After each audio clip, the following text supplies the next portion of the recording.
Hi అండి. Welcome back to SS Telugu audio నవలలు. నిన్నటి వరకు కాంచనగంగ అనే హారర్ నవల విన్నారు కదా. ఈరోజు కిల్లర్ లెటర్స్ అనే సస్పెన్స్ నవల విందురు గాని గంటి రామాదేవి గారు రచించారు. నవల్లోకి వెళ్ళబోయే ముందు మన శ్రోతల్లో ఎవరికైనా హారర్, సస్పెన్స్ ఇలా డిఫరెంట్ కాన్సెప్ట్ ఉన్న నవలల పేర్లు, వాటి రచయితల పేర్లు ఏమన్నా తెలిస్తే నాకు కామెంట్స్ రూపంలో తెలియజేయగలరు. నా వద్ద ఆ బుక్స్ ఉన్నా లేకపోతే నేను బయట నుంచి అన్నా తీసుకొని మనం మిగతా శ్రోతలకి చదివి వినిపిస్తాను. ఇక నవల్లోకి వెళ్ళిపోదాం. మళ్ళీ వచ్చిందా ఉత్తరం. మొదటిసారి వచ్చినప్పుడు నేను పట్టించుకోలేదు. రోజు 20 ఉత్తరాల వరకు వస్తూ ఉంటాయి నా ఫ్యాక్టరీకి. Enquiries, quotation letters, delivery dates గుర్తు చేస్తూ, పేడేటు దాటిపోయినందుకు కోపడుతూ, సేల్స్ ట్యాక్స్ నోటీసులు, ఫారాలు కావాలని, బ్యాంకులోను ఇన్స్టాల్మెంట్ రిమైండ్ చేస్తూ, మెటీరియల్ సప్లయర్స్ నుంచి బాకీలు చెల్లించమని చెక్కులు పంపుతూ, purchase orders.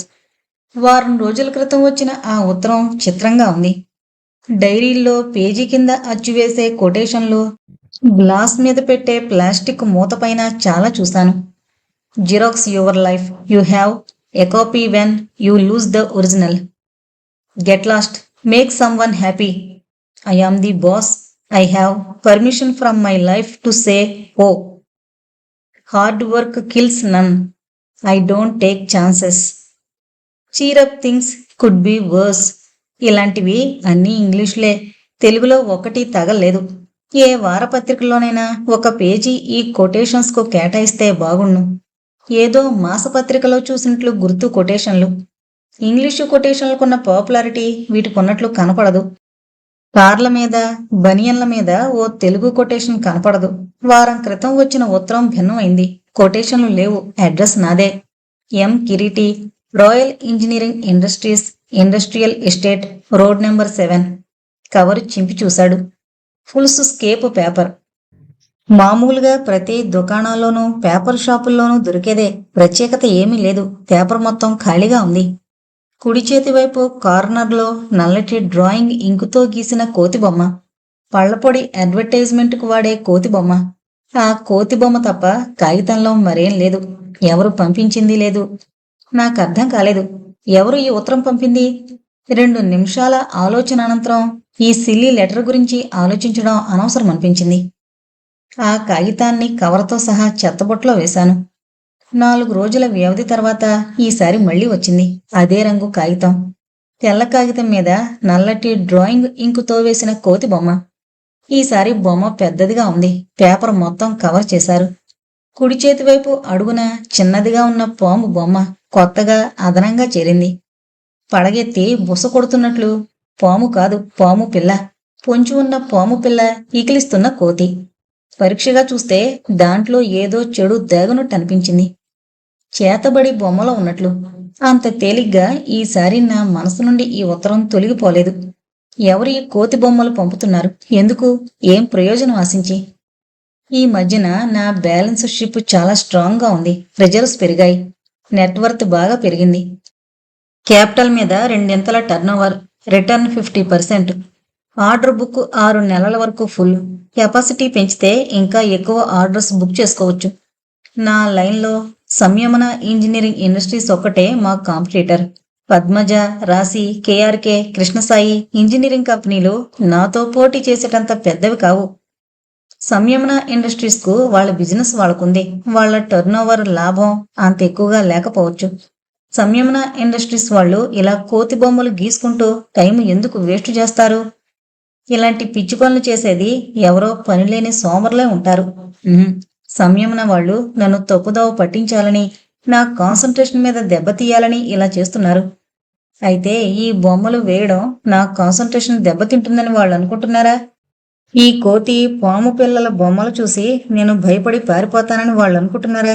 Foolish thinking, psychological pressure. వెంటనే నాకు అనిపించింది, నేను కూడా ఒక కాగితం మీద ఓ గాడిద బొమ్మ, ఆ వెనకాల పొంచి ఉన్న పులి బొమ్మ వేస్తే అది చూసి ఆ సంయమన వాళ్ళ తెక్క కుదురుతుంది. కాగితం తీసుకుని పెన్నుతో వేయడం మొదలు పెట్టాను. 5 నిమిషాల తర్వాత కాగితం మీద ఏర్పడ్డ ఆకారాలు చూసి నాకే నవ్వొచ్చింది. గాడిద గాడిదలా లేదు. మీసాల్లేని బొద్దింకలా ఉంది. పొంచి ఉన్న పులి బెదిరిన పిల్లి పిల్లలా వచ్చింది. ఇది కొంచెం నయం. ఈ ఉత్తరం వాళ్లకు పంపాలా వద్దా? అసలది ఉత్తరమా? సంయమన వాళ్ళు బొమ్మలు వేసిన కాగితం నాకు పంపి నా మనసు మీద దెబ్బ కొట్టాలనుకుంటే వాళ్ళు సక్సెస్ అయినట్టే. సాయంత్రం 5:30 అయింది. వర్కర్స్ ఒక్కొక్కరే చేతులు సబ్బుతో కడుక్కొని బట్టలు మార్చుకుని వెళ్ళిపోతున్నారు. వెళుతూ వెళుతూ నేనున్న గదివైపు వాళ్ళు చూస్తారు. అలసిపోయిన ముఖాలు భయంగా, రిలీఫ్గా, చిరాగ్గా కనిపిస్తాయి నా ఆఫీసు అద్దాల గుండా. ఈ వర్కర్స్ కొంతమంది సోమరులు, పనిచేయలేదని జీతం కట్ చేశాను. కొంతమందికి అడిగినప్పుడు సెలవు ఇవ్వలేదు. వీళ్లల్లో ఎవడైనా ఇలా రాస్తున్నాడా? వాళ్ల ముఖాలు పరీక్షగా చూశాను. భిక్షపతి, ఖాసిం, అప్పారావు, చిట్టప్ప, జమయ్య, బాలకృష్ణ, అశోక్, అయ్యల నరసింహ.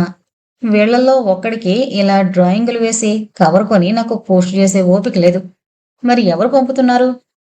చేతిలో కాగితాన్ని ఉండచుట్టి చెత్తబుట్టలో వేశాను. పని ముగించుకుని గగోట్కర్ శివాజీ వచ్చాడు. వర్కర్స్ మీద అజమాయిషీ, production planning, assembly, packing, delivery Gagotkar చేతుల మీదుగా జరిగిపోతూ ఉంటాయి. గగోట్కర్ స్కూల్ చదువు తప్ప పెద్ద చదువు లేదు. ఇంజనీరింగ్ డిప్లొమా చేశాడు మల్టీపర్పస్ పరీక్ష పాస్ అయిన తర్వాత. మిషన్లు, డ్రిల్లింగు, మిల్లింగు, కటింగు, బ్రాసింగు, పాలిషింగు, మిషన్లు పనిచేసే తీరు, రిపేర్లు చక్కగా తెలుసు. మోటారు స్పీడ్ను తగ్గించి ఎక్కించి అద్భుతమైన నైపుణ్యంతో వస్తువులు తయారు చేస్తాడు. క్వాలిటీ మీద చక్కని అజమాయిషీ. వేస్టేజెస్ 0% సాధిస్తుంటాడు. గగోట్కర్ లేకపోతే నా ఫ్యాక్టరీ కూడా సంయమన వాళ్లలా ముక్కుతూ మూలుగుతూ నెట్టుకొచ్చేదేమో. సాబ్, మన ఎగ్ కాలిబ్రేషన్ మిషను మళ్ళీ వారానికి ప్రైమరీ ట్రయల్స్కి వస్తుంది, గగోట్కర్ అన్నాడు. అవును, పూనాలో Sri Chamundi hatcheries, Venkateswara poultry industries వాళ్ళు ఈ మిషన్ మీద చాలా ఆసక్తి చూపిస్తున్నారు అన్నాను.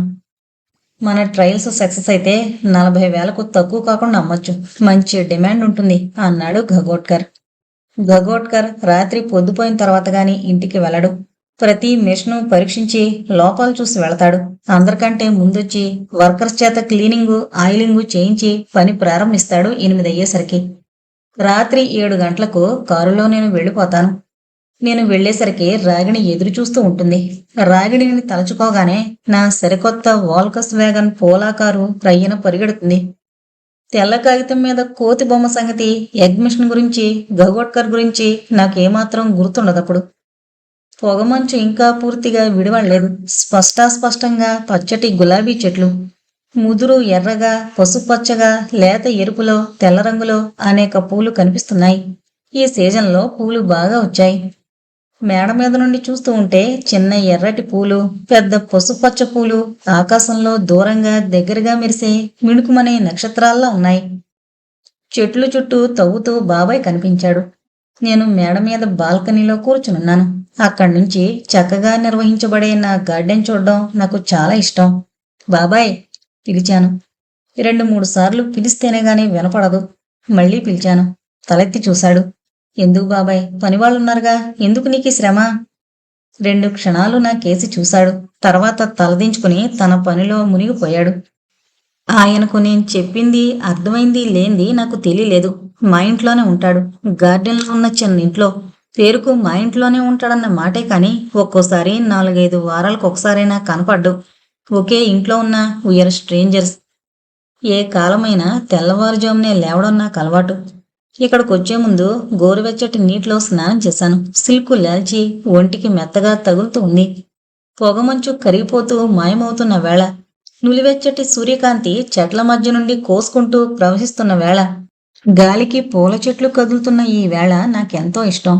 దూరంగా గుడిలో భగవద్గీత వినబడుతూ ఉంది. మెల్లగా, మధురంగా, గంభీరంగా, ఏళ్లు గడిచిన పాతపడని స్వరం. గుండెల్లో కనబడని నరాన్ని పట్టిలాగే సుస్వరం. ఈ పాటలు, గీతాలు వింటూ ఉంటే ఆ పాడిన మనిషి ఇహలోకంలో లేడని అనిపించదు. అలా అనిపించిన క్షణం కొన్ని లక్షల హృదయాలు బాధతో మూలుగుతూ ఉంటాయి. క్రమంగా మనం మరిచిపోయి యథాలాపంగా వింటున్నాం ఇప్పుడు. స్పందన లేని యాంత్రిక జీవనులకు ఆత్మీయుల ఎడబాటే తెలియకపోవచ్చు, అలవాటైపోవచ్చు. తోటలో పనిచేసే బాబాయ్ తన గదిలోకి వెళ్ళిపోయాడు. తోట దగ్గరగా 2 గదులు. మెయిన్ ఎంట్రన్స్ కు ఎడంగా ఒక గదిలో బాబాయ్ ఉంటాడు. రెండో గదిలో విష్ణుమూర్తి. విష్ణుమూర్తి 17 ఏళ్ల కుర్రాడు. ఎర్రగా నిండుగా ఉంటాడు. మొహం చూడగానే తెలివైనవాడని అనిపిస్తుంది. జూనియర్ కాలేజీలో ఇంటర్ మొదటి సంవత్సరం చదువుతున్నాడు. ఉన్న ఊర్లో వసతి లేక మా ఇంట్లో ఉంటున్నాడు. నేనుండగా నా కంటపడ్డాడు. ఈ ముసలాయన, ఆ కుర్రాడు ఒక విషయంలో సారూప్యాన్ని పాటిస్తారు. కొన్ని వారాల పాటు ఇద్దరూ నాకు కనపడరు. నేను లేనప్పుడు ఎప్పుడో టిఫిన్లు భోజనాలు అయిపోతాయి. విష్ణుమూర్తి తండ్రి చిన్నకారు రైతు. చాలీ చాలని కమతం, ఎదుగు బొదుగు లేని జీవితం. కొడుకు బాగా చదవాలని, పెద్ద ఉద్యోగం చేయాలని అతని ఆశ. తమ తీరని కోరికలు పెద్దలు పిల్లల ద్వారా తీర్చుకుంటారు అన్న సామెత విష్ణుమూర్తి విషయంలో నిజమే. మేడ దిగి విష్ణుమూర్తి గదివైపు వెళ్ళాను. పాఠం చదువుతున్నాడు విష్ణుమూర్తి. నారద గర్వభంగం. ఇది రచించిన వారు కలభాష్ని. రచించిన ఈ తెలుగు పాఠాలు Hamlet, as you like it, భావకవిత్వం ఇవన్నీ ఎందుకు? మా మిషన్స్కి ఇవి పనిచేస్తాయా? కీట్స్, వర్డ్స్ వర్త్ మా ఎగ్ క్యాలిబ్రేషన్ మిషన్ను రూపకల్పన చేసి తయారు చేయడానికి ఉపయోగపడతాయా? హఠాత్తుగా గుర్తుకొచ్చింది. ఆఫీస్కు నా పేరొచ్చిన ఉత్తరం, కోతి బొమ్మన్న ఉత్తరం. మళ్ళీ అవే ప్రశ్నలు. ఎవరు రాశారు? ఎందుకు రాశారు? కోతి బొమ్మ వేసి పంపడంలో వాళ్ళ ఉద్దేశం ఏంటి? కళాభాషణలో గాని, నారద గర్వభంగంలో గాని, హెమ్లెట్లో గాని ఈ ప్రశ్నలకు సమాధానాలు దొరుకుతాయా? ఉదయపు చిరుగాలి కమ్మని గులాబీ వాసన మోసుకొస్తూ ఉంది. పొగమంచు పూర్తిగా తొలగించుకుని పూలతోట సంపూర్ణ స్వాతంత్రంతో విర్రవీగుతూ ఉంది. నెమ్మదిగా నేను వెనక్కు నడిచాను. లోపల రాగిణి ఏదో పనిచేస్తూ ఉంది. బహుశా టిఫిన్ చేయడంలో నిమగ్నమై ఉంటుంది. నూనె కాగుతున్న వాసన, ఉల్లిపాయ ముక్కలు వేగుతున్న కమ్మని వాసన, గులాబీల తీయటి వాసన, నూనె ఉల్లిపాయల వాసన సమ్మేళనం కలగా పులుగు. మనసు శరీరము ఈ సమ్మేళనాన్ని అంగీకరించదు. పొంతనలేని కలయిక. రాగిణిని తలచుకుని గర్వపడుతూ ఉంటాను. ఎంఏ వరకు చదివింది. పసినిమ్మ పండు ఛాయ, గుండ్రటి ముఖంలో చక్రాల్లాంటి కళ్ళు, ఘేంకరించే మేఘాలతో విద్యుల్లతకుండే మెరుపుంది. ఆ కళ్ళల్లో శుభ్రత, చురుకుదనం, తెలివితేటలు. మనస్తత్వశాస్త్రం తెలిసేమో అనిపిస్తూ ఉంటుంది ఆమె ఆహ్లాదకరమైన ప్రవర్తన చూసి. ఈ మనిషితో ఎవరికి ఘర్షణ, ఫ్రిక్షన్ ఉండవేమనిపిస్తూ ఉంటుంది. వ్యాపారంలో ఎన్ని మనస్తాపాలున్నా రాగిణి సమక్షంలో అన్నీ మరిచిపోతూ ఉంటాను. వివాహం ఒక లాటరీ అయితే దాంట్లో నాకు సూపర్ డూపర్ బంపర్ బహుమతి రాగిణి. Tiffin ready. రాగిణి సన్నటి గొంతు నాకు వినపడింది. ఈరోజు ఇక్కడే తింటా, తీసుకురా. ఇలా గట్టిగా చెప్పాను. ఎక్కడో వంటింట్లో ఉన్న రాగిణి వినాలి కదా. టీపై మీద కాళ్ళు తీసి కింద పెట్టి బుద్ధిగా కూర్చున్నాను. ఫేమ్ కుర్చీ దగ్గరగా లాక్కుని టేబుల్ మీద గుడ్డ సరిగ్గా సర్దాను. టేబుల్ మీదున్న దినపత్రికలు, వారపత్రికలు పక్కగా సర్దాను. రాగిణికి ఇవంటే ఇష్టం. నాకు ఈ కథలు, నవలలు చదివే టైం ఏది? ఏదో అర్థం పర్థం లేని పిచ్చిరాతలు రచయితలు రాస్తారు.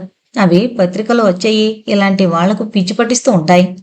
అకౌంటెంట్స్కు, ఇంజనీర్స్కు, డాక్టర్లకు సాహిత్యాభిలాష తక్కువ అంటారు. రాగిణి ఈ విషయం ఒప్పుకోదు. మీకు తెలీదు, ఇప్పుడు రాస్తున్న టాప్ రచయితలంతా సిఏలు, ఎంబీబీఎస్లు, బిఈలు. ఒకళ్ళని మించి ఒకళ్ళు రాస్తూ ఉంటారు.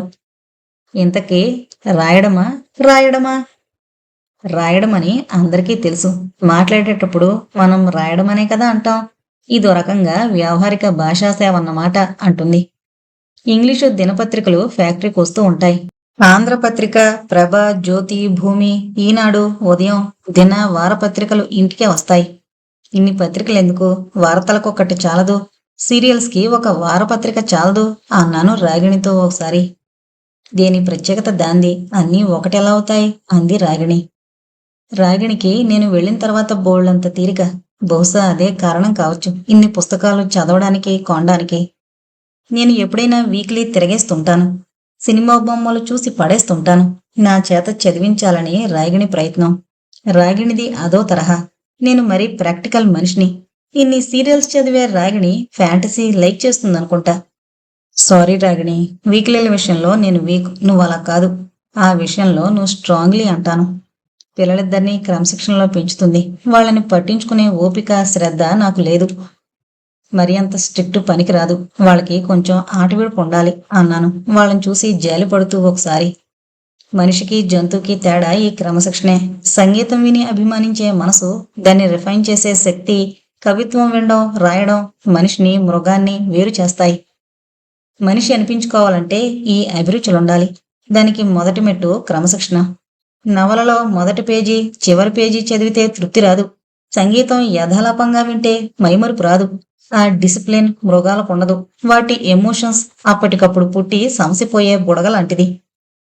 నిజం చెప్పాలంటే నాకే వర్ణనలు లెక్చర్లంటే పరమ బోర్. నవల చదివితే దాని నిండా మసాలాలుండాలి. పాట వింటే వెంటనే నచ్చాలి. అందుకే కొంతమంది మెచ్చుకునే శాస్త్రీయ సంగీతమన్నా, సాహిత్యపరంగా ప్రశంసింపబడే నవలన్నా వాటి జోలికి పోను. చంపావు, నీ తీరి ప్రకారం నేను అని అర్ధోక్తిలాగాను. పోనీయండి, ఎవరి ఆలోచనలు వారివి. పిల్లలు స్కూల్కి వెళ్ళిన తర్వాత నాకేమీ తోచడం లేదు. వీణ నేర్చుకుందాం అనుకుంటున్నాను అంది మాట మార్చి.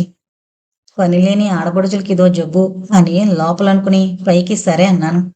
రాగిణి ముఖంలో క్షణకాలం కాంతి పెరిగి మాయమైంది. ఆ క్షణ కాంతి కోసం నేను ఏ త్యాగానికైనా సిద్ధమే. అన్నట్టు వీణ ఎక్కడ నేర్పుతారు? ఏదో ఇన్స్టిట్యూట్లో నేర్పుతారట. నాకు అక్కడికి వెళ్లాలని లేదు. ఇంట్లోనే నేర్చుకుంటాను. మరి ఎవరు చెప్తారు? అది ఇంకా కనుక్కోలేదు. పేపర్లో వేస్తే ఎవరైనా సంగీత మాస్టారు దొరకొచ్చు. అప్పుడు నాకు గుర్తుకొచ్చాడు రమణమూర్తి. నాతో పాటే బిఏ 3 సంవత్సరాలు చదివి మానేశాడు. చదువు మీద ఉత్సాహం ఎప్పుడూ చూపలేదు. పెద్దవాళ్ల బలవంతం మీద చేరాడు. సంగీతం అంటే చాలా అభిరుచి.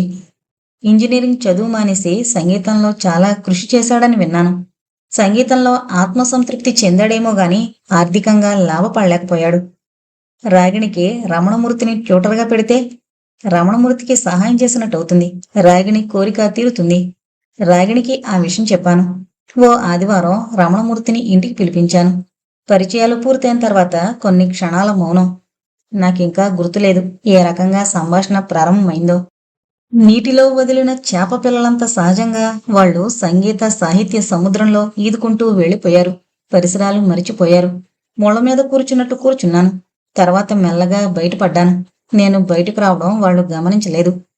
రాగిణి వీణ పాఠాలు మొదలుపెట్టింది.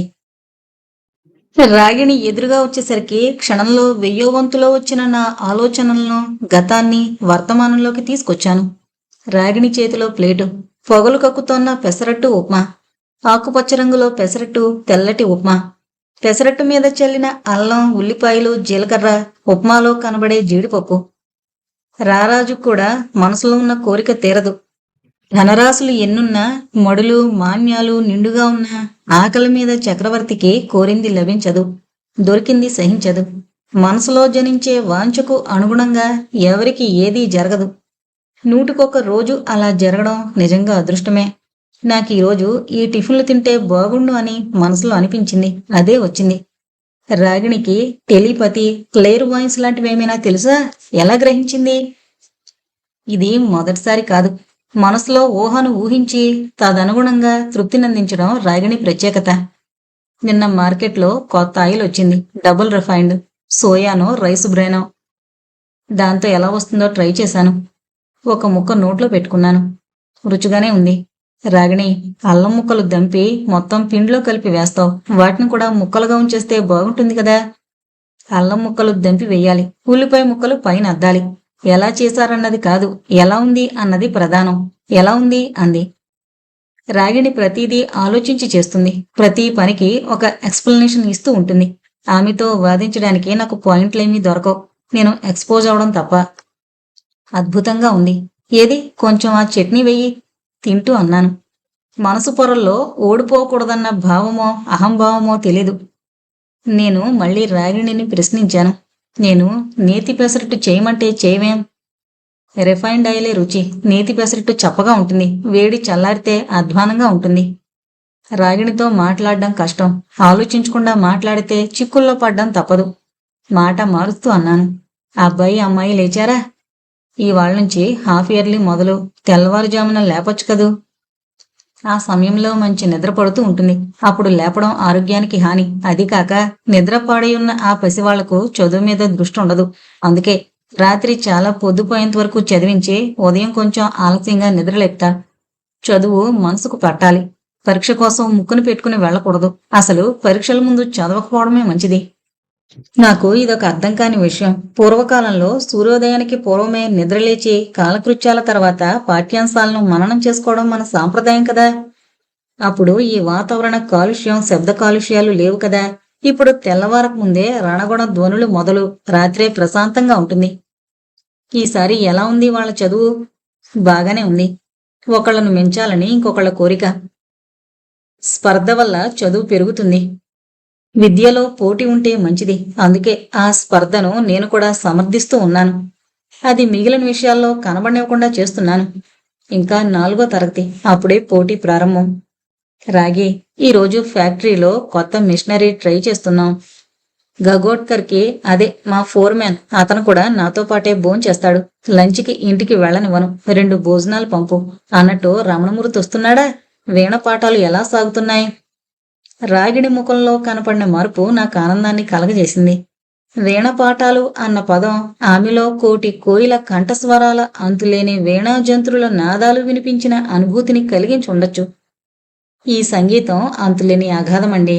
స్వరసాగర మదనం అనంతమైంది. ఈ సాగర మదనంలో హాలహలం పుట్టదు. లక్ష్మి, ఐరావతం, కల్పవృక్షం, అమృతం ఇలాంటివి ఎన్నో పుడతాయి. ఓకే ఓకే, నేను కారు తీసుకుని వెళుతున్నాను. మళ్ళీ పంపిస్తాను. పిల్లలు స్కూల్కి వెళ్ళిన తర్వాత పంపించు. ఆ రమణమూర్తి కొంచెం బిడియస్తుడు.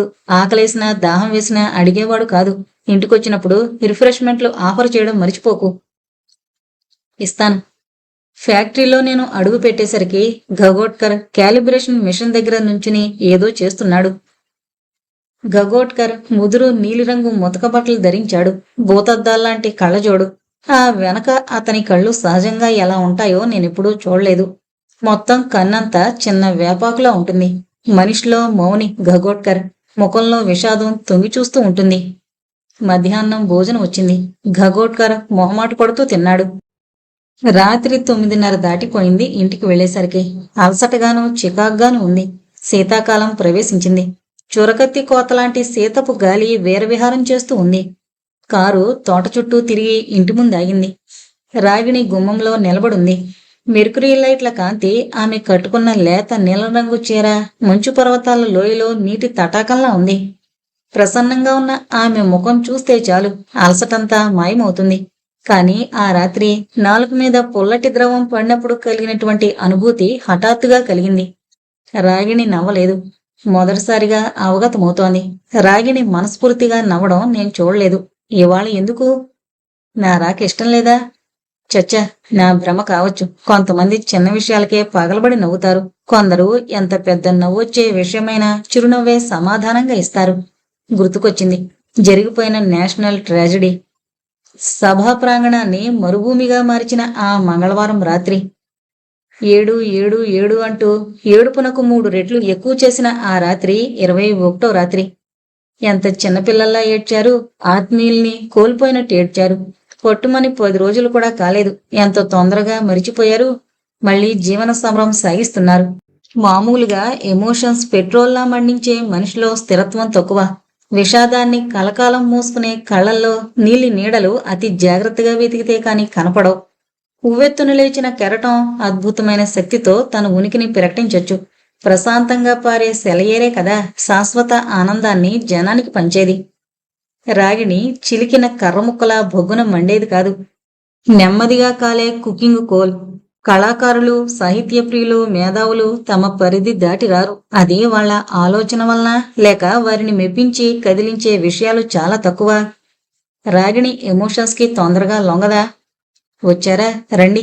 ఇవాళ ఇంత లేట్ అయిందేంటి అనుకుంటున్నాను. పిల్లలు ఎదురు చూస్తున్నారు. మీరు రాకుండా వాళ్ళు తినరు కదా. రాగిణిలో ఆనందంతో కూడిన స్వాగతం కనపడింది. నా మనసు కుదుట పడింది. అమ్మయ్యా, ఆమె గురించిన ఆలోచనలకు నాకే సిగ్గనిపించింది. ఒక్క క్షణంలో ఎన్ని ఆలోచనలు, అవి రాకూడనివి. కాశ్మీరంలో ఒక సామెత ఉందట, ఆంధ్రునిలా ఎందుకంత తొందరపాటు అని. మన కీర్తి అంతవరకు పాకింది. రాత్రి పొద్దుపోయేంత వరకు పిల్లలను చదివిస్తూ ఉంది రాగిణి. నాకెప్పుడో నిద్ర పట్టింది. కల. నల్లటి కోతి భయంకరంగా నాకేసే చూస్తూ ఉంది. తెల్లటి తన పళ్ళు బయట పెట్టింది. నా మీదకు గెంతడానికి సిద్ధంగా ఉంది. నాకేసి చూసుకున్నాను. పన్నటి చేతివేళ్లు బిగుసుకున్నాయి. కెవ్వు నరిచాను. నిద్రలో భయం, కలలో భయం. ఉలిక్కిపడి లేచాను. గదిలో చిన్న బెడ్ లైట్ వెలుతురు తప్ప మరేం లేదు. లేచి మంచినీళ్లు తాగాను. గుండె ధడమని పక్కటెముకలను ఢీ కొడుతోంది. ట్యూబ్ లైట్ స్విచ్ నొక్కాను. మంచం దగ్గరగా ఉన్న టేబుల్ మీద పుస్తకాలు అస్తవ్యస్తంగా పడున్నాయి. ఎప్పుడూ నీట్గా ఉండే పుస్తకాలు ఇవాళ ఎలా ఉన్నాయేం? రాగిణి ఆదమరిచి నిద్రపోతూ ఉంది. పిల్లలిద్దరూ వాళ్ళ గదిలో పడుకునున్నారు. రాత్రి పొద్దుపోయే వరకు చదువు ఉండొచ్చు. చివరకు అలాగే నిద్రలోకి జారుకుని ఉండొచ్చు. రాగిణి మంచంపైకి ఎలా చేరుకుంది? మనసంతా గజిబిజి ఆలోచనలు. లైటు తీసేసి మంచం మీద కూర్చున్నాను. ఏంటి కల ఆంతర్యం? నేను ఆడపిల్లగా మారడమేంటి? నా హెల్ప్లెస్నెస్, నిస్సహాయతను నా కల బయటపెడుతూ ఉందా? హఠాత్తుగా గుర్తుకొచ్చింది. నాకొస్తున్న ఉత్తరాలు, దానిలో కోతి బొమ్మలు. నేను మరిచిపోయిన అంతర్గతమైన నా మనసు పొరల్లో ఆ జ్ఞాపకాలు భద్రంగా ఉన్నాయి. అవి కల రూపంలో బయటకొచ్చాయి. ఎప్పుడో నిద్ర పట్టింది. నిద్రపోయే ముందు అనుకున్నాను, ఆ పిచ్చి ఉత్తరాల సంగతి పూర్తిగా మరిచిపోవాలి. శీతాకాలం ఎంతో బద్ధకంగా నిద్రలేచింది. వరండాలో నుంచి తోటలోకి చూస్తున్నాను. బాబాయ్ తోటలో లేడు. తన గదిలో పూజ చేసుకుంటూ ఉండొచ్చు. విష్ణుమూర్తి స్నానానికి కాబోలు బకెట్తో నీళ్లు తీసుకుని వెళుతున్నాడు. బాబాయ్ వింత మనిషి. బాత్రూంలో కుళాయి వస్తున్నా అవి స్నానానికి వాడ్డు. తోటలో ఉన్న బావి నీళ్లతోనే స్నానం చేస్తాడు. విష్ణుమూర్తి రోజూ ఆ నీళ్లు తోడి బాబాయికి అందిస్తూ ఉంటాడు. ఈ వింత లోకంలో ఎంతో వింత మనుషులు. ఎక్కడో చదివాను. ఫ్లోరిడాలో ఒక కోటీశ్వరుడు పెంపుడు జంతువుల్ని ఎన్నో పెంచాడు. వాటి కోసం ఒక దీవినే కొన్నాడు. కోట్లాది రూపాయలు వాటి క్షేమం కోసం ఖర్చు చేస్తాడు. అలాంటి మహా మనిషిలో ఒకే ఒక్క విషయంలో లోపం. జంతువులు సంగమించడం ఆసక్తిగా చూస్తాడు. అది అతని థ్రిల్. దానికోసం జంతువులకు హార్మోన్ ఇంజెక్షన్స్ ఇస్తాడు. వాటికి ఫ్యామిలీ ప్లానింగ్ ఆపరేషన్ చేయిస్తాడు. మనం ఈనాడు మహనీయులని, మేధావులని మెచ్చుకునే వాళ్ళు ఓ రకంగా నార్మల్ మనుషులు కారు. ప్రతి మహనీయుడి మస్తిష్కంలోనూ మనకు తెలియని బ్లాక్ హోల్ ఉంటుంది. ఒక వీక్ స్పాట్. కుళ్ళు మురిగిన పెంటకుప్పం మీద కూర్చుని అద్భుత కవిత్వం రాసే కవి ఒకడు. అనాకారిగా అపరిశుభ్రంగా ఉండే శూర్పణకతో పొందుకోరే సైంటిస్ట్ ఒకరు. ఇలాంటి బ్లైండ్ స్పాట్స్ కి మనిషి అసాధారణ మేధకు ఏదైనా సంబంధం ఉందా? టిఫిన్ తిన్న తర్వాత తాపీగా ఉంది. Sound body and sound mind. ఆరోగ్యవంతమైన శరీరంలో ఆరోగ్యవంతమైన ఆలోచనలు వస్తాయి. ఉపవాసాలతో మాడిపోయే మనిషి ఆలోచనలు కూడా గజిబిజిగా ఉంటాయి. అందుకేనేమో ఆత్మారాముడు శాంతించగానే రాత్రి కళ గురించి, అమెరికా ఆస్తిపరుని గురించి, శూర్పణఖ సైంటిస్టు గురించి మరిచిపోయాను. మంచు కురిసిన గులాబీలు ఇప్పుడు స్పష్టంగా కనిపిస్తున్నాయి. రాగిణొచ్చి పక్కన నిలబడింది. ఏంటి చూస్తున్నారు అంది. గులాబీల అందం, పరిపూర్ణమైన ఆ అందం. ఆ పూలను చూస్తే మీకెందుకంత స్పందన? ఎందుకంటే వాటికి నాకు చాలా పోలికలున్నాయి. వాటి పరిపూర్ణత నా జీవితంలోనూ ఉంది. ఓ రాగిణి, ఏ లోటు లేని నాలాంటి వాళ్ళు ఈ లోకంలో చాలా తక్కువ మంది. నిజానికి అతి తక్కువ మంది. ఆహార, ఆరోగ్య, నిద్ర, మైథునాలు అందరికీ ఉంటాయి. ఆహారం ఉన్నవాడికి ఆరోగ్యం కొరత. భయం వల్ల నిద్ర ఉండదు కొందరికి. కాలిపోయే కోరికలున్న మనుషులకు అవకాశాల కొరత. రక్తం చల్లబడి కోరిక చెప్పబడిన వాళ్లకు అంతఃపురంలో అనాఘ్రాతంగా పడుండే కాంతాపుష్పాల పూలగుచ్చాలు ఎన్నో. ఈ అవకతవకల అమరికే ఈ లోకం. అన్నీ సమపాళ్లలో ఉన్న నా జీవితానికి పరిపూర్ణంగా వికసించిన ఈ గులాబీలకు సారూప్యం లేదంటావా? అంది రాగిణి. ఆ సమాధానంలో ఉత్సాహం లేదు. ఆలోచిస్తే అర్థమైంది ఆమె నిరుత్సాహానికి కారణం. బహుశా ఆ పూల ఆయుష్ కొన్ని గంటలేనని ఆమె బాధ ఉండొచ్చు. అయ్యుండొచ్చు. ఆమె విషాదాన్ని దూరం చెయ్యాలి. చటుక్కున ఒక ఆలోచన వచ్చింది. అప్పుడప్పుడు చిన్న చిన్న పొడుపు కథలు వేస్తుంటావు. నేను సమాధానం చెప్పలేక సతమతమవుతూ ఉంటే ఆనందిస్తావు. ఇప్పుడు నేను అడుగుతున్నాను, చెప్పు. అడగండి, రాగిణి అంది. నువ్వు సాలార్జింగ్ మ్యూజియం ఎప్పుడైనా చూసావా? 2 సార్లు. గుడ్. ఎంట్రన్స్ ద్వారం గుండా ప్రవేశించి ఎడంవైపు తిరిగి మొదటి గదిలోనో రెండవ గదిలోనో ఒక అమ్మాయి ఉంటుంది. ఇటలీ అమ్మాయి, గుర్తుందా? రాగిణి నవ్వుతూ అంది. ఆ అమ్మాయి కాదు, ఆ అమ్మాయి విగ్రహం. ఆ అమ్మాయికి నాకు తెలుసున్న మరో అమ్మాయికి పోలుకుంది తెలుసా? మరో అమ్మాయి గురించి మాట్లాడితే భార్యలకు అసూయగా ఉంటుంది. రాగిణి ఇంటలెక్చువల్. ఏది మంచి, ఏది చెడ్డ, ఏది నిజం, ఏది కథ అని విశ్లేషణ చేయగల సామర్థ్యం ఉంది. పూర్తిగా నిజం తెలుసుకుంటుంది. అందరిలోలా ఆ చీప్ ఇన్స్టింక్ట్ ఆమెలో లేదు. అయితే అది ఏంటో నేను చెప్పనక్కర్లేదు. ఆ అమ్మాయి పరిపూర్ణ స్త్రీత్వం మూర్తిభవించింది. నువ్వు కూడా అంతే. ఎన్ ఇటాలియన్ బ్యూటీ. నువ్వు కూడా అంతే. But perfection in blood and flesh. ఏదో పొడుపు కదా అన్నారు. ఆగు మరి. ఆ అమ్మాయికి నీకు ఒక విషయంలో తేడా ఉంది. 2 ఛాన్సుల్లో చెప్పాలి, లేకపోతే ఓడిపోయినట్టే. రాగిణి ఆలోచించింది. అది బొమ్మ, నేను మనిషిని, నాకు ప్రాణం ఉంది. కాదు, ఒక ఛాన్స్ పోయింది, ఆఖరి ఛాన్స్. నాకు మొగుడు పిల్లలు ఉన్నారు, ఆ అమ్మాయికి లేరు. కొంటిగా సమాధానం చెప్పింది రాగిణి. నువ్వు చెప్పలేకపోయావు, నేను చెబుతున్నాను విను. చెప్పండి. ఆ అమ్మాయి 365 రోజులు, 24 గంటలు, 60 నిమిషాలు, 60 సెకండ్లు, మైక్రో సెకండ్లు, నానో సెకండ్లు పూర్తి నగ్నంగా ఉంటుంది. మరి నువ్వు 24 గంటలు, ఆల్మోస్ట్ 24 గంటలు ఫుల్ డ్రెస్లో ఉంటావు. ఆల్మోస్ట్ అంటే? చిలిపిగా అంది రాగిణి. రాగిణి నన్ను ప్రొవోక్ చేస్తూ ఉంటుందని నాకు తెలుసు. ఆల్మోస్ట్ అంటే స్నానం చేసేటప్పుడు తప్ప అని. ఇంకా? నా దగ్గర ఇదా పొడుపు కదా, దీనిలో కథ లేదు, మీరు పొడవను లేదు. నేను చెప్తాను వినండి. అయితే ఇది నా స్వంతం కాదు, ఎక్కడో చదివాను. పొద్దున్న 4 కాళ్లతో, మధ్యాహ్నం 2 కాళ్లతో, సాయంత్రం 3 కాళ్లతో నడిచే జంతువు పేరేంటి? నేను ఆలోచించాను. మైండ్ అంతా బ్లాక్. ఒక పత్రికా ఎడిటర్ ఒక స్టోరీ ఐడియా 4 సాదా రచయితలకు, ఒక మహారచయితకు కలిసికట్టుగా ఇచ్చాడట. ఆ రచయితలను తమ పేర్లు రాయొద్దని కోరాడట. అలాగే అందరూ తమ కథలు రాసుకొచ్చారు. అది మామూలు పాఠకుడికిచ్చి మహారచయిత కథను పట్టుకోమన్నాడట. మామూలు రచయితల కథలు పూర్తిగా చదివిన ఆ పాఠకుడికి వాళ్ళెవరో బోధపడలేదట. పొట్టుమని 10 వాక్యాలు చదవగానే సూపర్ రచయిత కథను పోల్చుకున్నాడట. ఆ తేడా కొట్టొచ్చినట్టు కనిపిస్తోంది. నా పొడుపు కథలోనూ, రాగిణి పొడుపు కథలోనూ ఏ సమాధానం దొరకలేదు. రాగిణి ఆ మహారచయిత కోవలోది. నా మెదడంతా మిషన్ చప్పుళ్ళు, ఎలక్ట్రిసిటీ బ్రేక్ డౌన్లు, sales tax returns, income tax నోటీసులు, డిస్కౌంట్లు, బిల్లులు ఇవే తప్ప ఇంకేమీ లేవు. కటిక చీకట్లో ఫోటో తీస్తే నెగిటివ్లో కనబడే స్థిర చిత్రంలా ఉంది నా మైండ్. Total void. రాగిణి ముందు నా ఓటమి తప్పదు. సరెండర్. నాకేమీ తెలీదు, చేతులెత్తేస్తాను అన్నాను. పిల్లలిద్దరూ స్నానాలు చేసి వచ్చారు. పరీక్షలకు బాగా చదివినట్టున్నారు. ఆ కాన్ఫిడెన్స్ కనిపిస్తోంది వాళ్ళ ముఖాల్లో. మమ్మీ, టిఫిన్ అరిచారు ఆ ఇద్దరు. మంచి జీర్ణశక్తి, కృషికి కావలసిన శారీరక శక్తి, ఆరోగ్యవంతమైన శరీరం, అదే జ్ఞాపక శక్తికి, తెలివితేటలకు మందులేని చిట్కా. అనారోగ్యమైనప్పుడు శరీరం ఆ విషయాన్ని లోకానికి తెలియజేస్తుంది. మనస్సు అనారోగ్యానికి గురైనప్పుడు బయట ప్రపంచానికి అది తెలియడానికి చాలా కాలం పడుతుంది. చాలా కేసుల్లో పర్ఫెక్టుగా కనిపించే మనిషి నిజానికి ఓ మానసిక రోగి ఉండొచ్చు. రాగిణి చెప్పిన ఆ జంతువు పేరేంటి? ఒకే రోజున రకరకాలుగా నడిచేది. ఈతపాడులో ఈత చెట్టు సూర్యుడితో పాటు పైకి లేస్తూ చీకటయ్యేసరికి వేలాడుతుందట. అటువంటి మృగమా ఇది? సూర్యుడి దినక్రమంలా తన అలవాటు మార్చుకునే ఆ జంతువేది?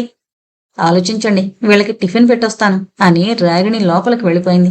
ఆలోచించనక్కర్లేదు, ఏమీ లేదు. వెళ్ళిపోతున్న రాగిణిని చూస్తూ అన్నాను. ముదురు గచ్చపండు రంగులో ఉన్న నా కారు మెత్తగా ట్యాంక్ బండ్ మీద జారిపోతూ ఉంది. కారులో ట్యాంక్ బండ్ క్రాసింగ్ దాటి రైట్ కోసాను. ఒక డబుల్ డెక్కర్ వెనకాలే డ్రైవ్ చేస్తూ ఆలోచిస్తున్నాను. చల్లటి సాగర్ గాలి, సల్ఫర్ వాసన, డబుల్ డెక్కర్ ఎగ్జాస్ట్ వాసన, ఇండస్ట్రియల్ ఎఫ్లూయెన్సెస్ గాల్లో కలిసొస్తే వచ్చే వాసన, నీరు మురుగుపట్టి వెలువడే గ్యాస్ వాసన, కలగా పొలగంగా అన్నిటినీ తొందరగా వదిలించుకున్నాను. Boat club దాటాను.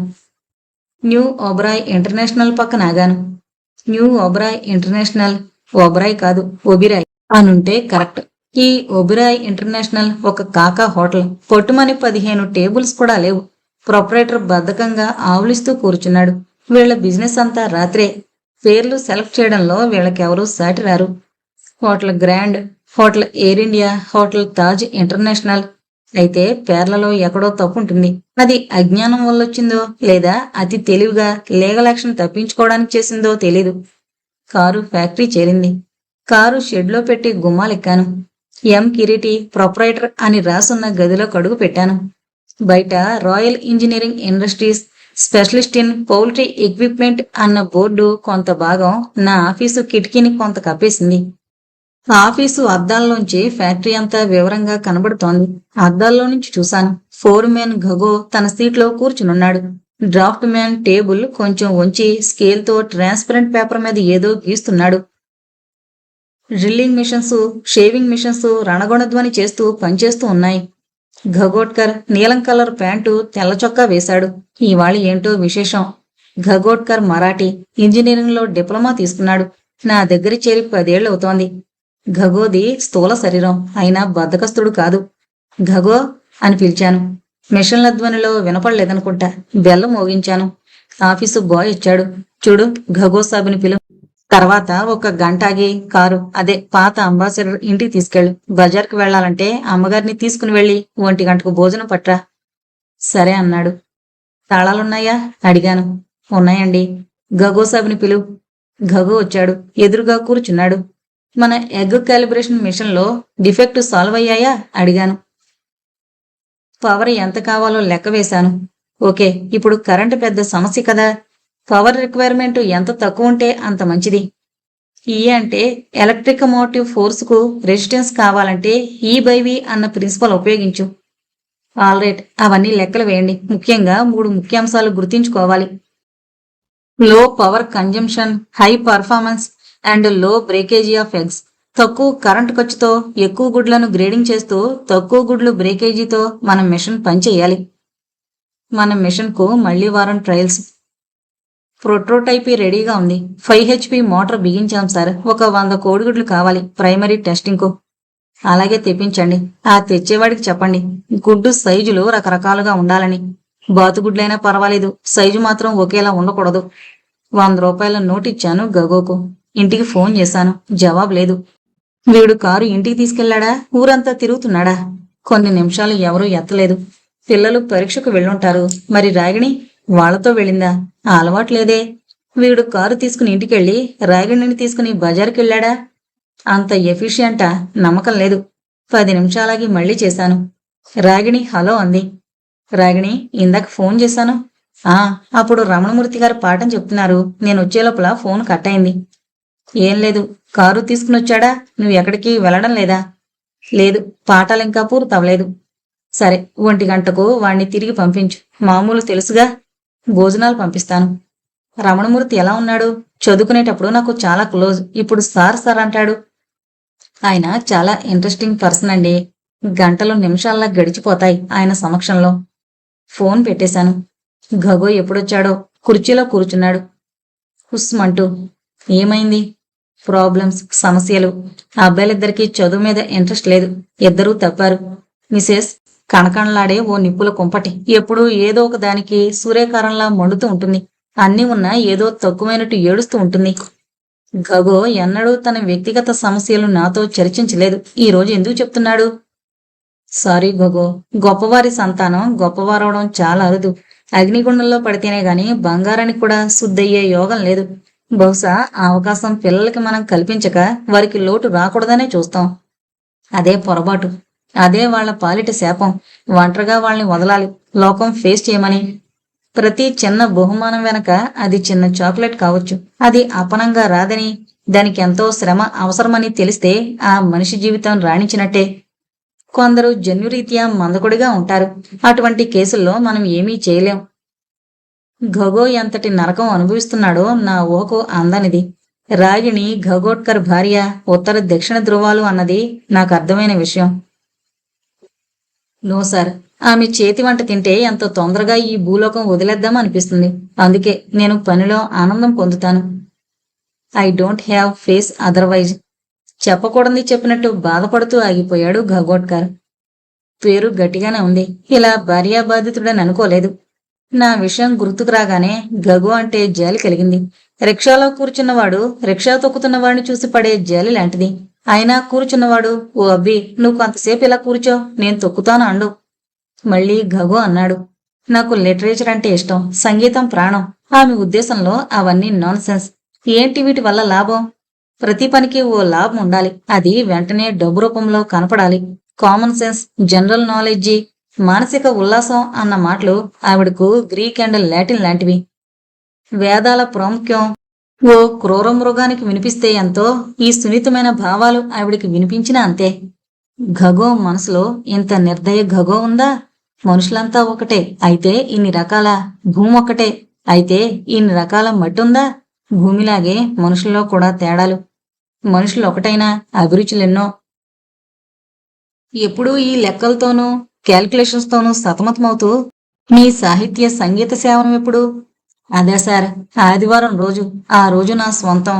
ఏదో చదువుకుంటూ నా వయలున్ మీద సాధన చేసుకుంటూ ఉంటాను నా గదిలో. గది బయట శాపనార్థాలు పెడుతూ మా ఆవిడ పర్మనెంట్ గా ఫిక్స్ అయిపోతుంది. నా అనుమానం ఆవిడ ఆనందం అది. బహుశా ఆదివారం నాడు నా కోసం ఎదురు చూస్తూ ఉంటుంది అనుకుంటాను. గబుక్కున గుర్తుకొచ్చింది రాగిణి చెప్పిన పొడుపు కదా.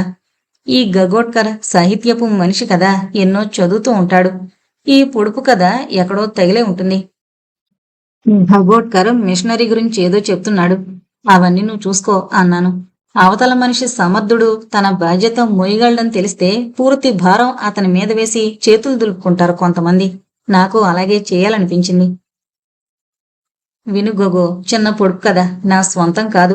అదేంటంటే పొద్దున్న 4 కాళ్లతో, మధ్యాహ్నం 2 కాళ్లతో, సాయంత్రం 3 కాళ్లతో నడిచే జంతువేది? నా మట్టుకు ఇదేదో బయాలజీ ప్రశ్నలా ఉంది.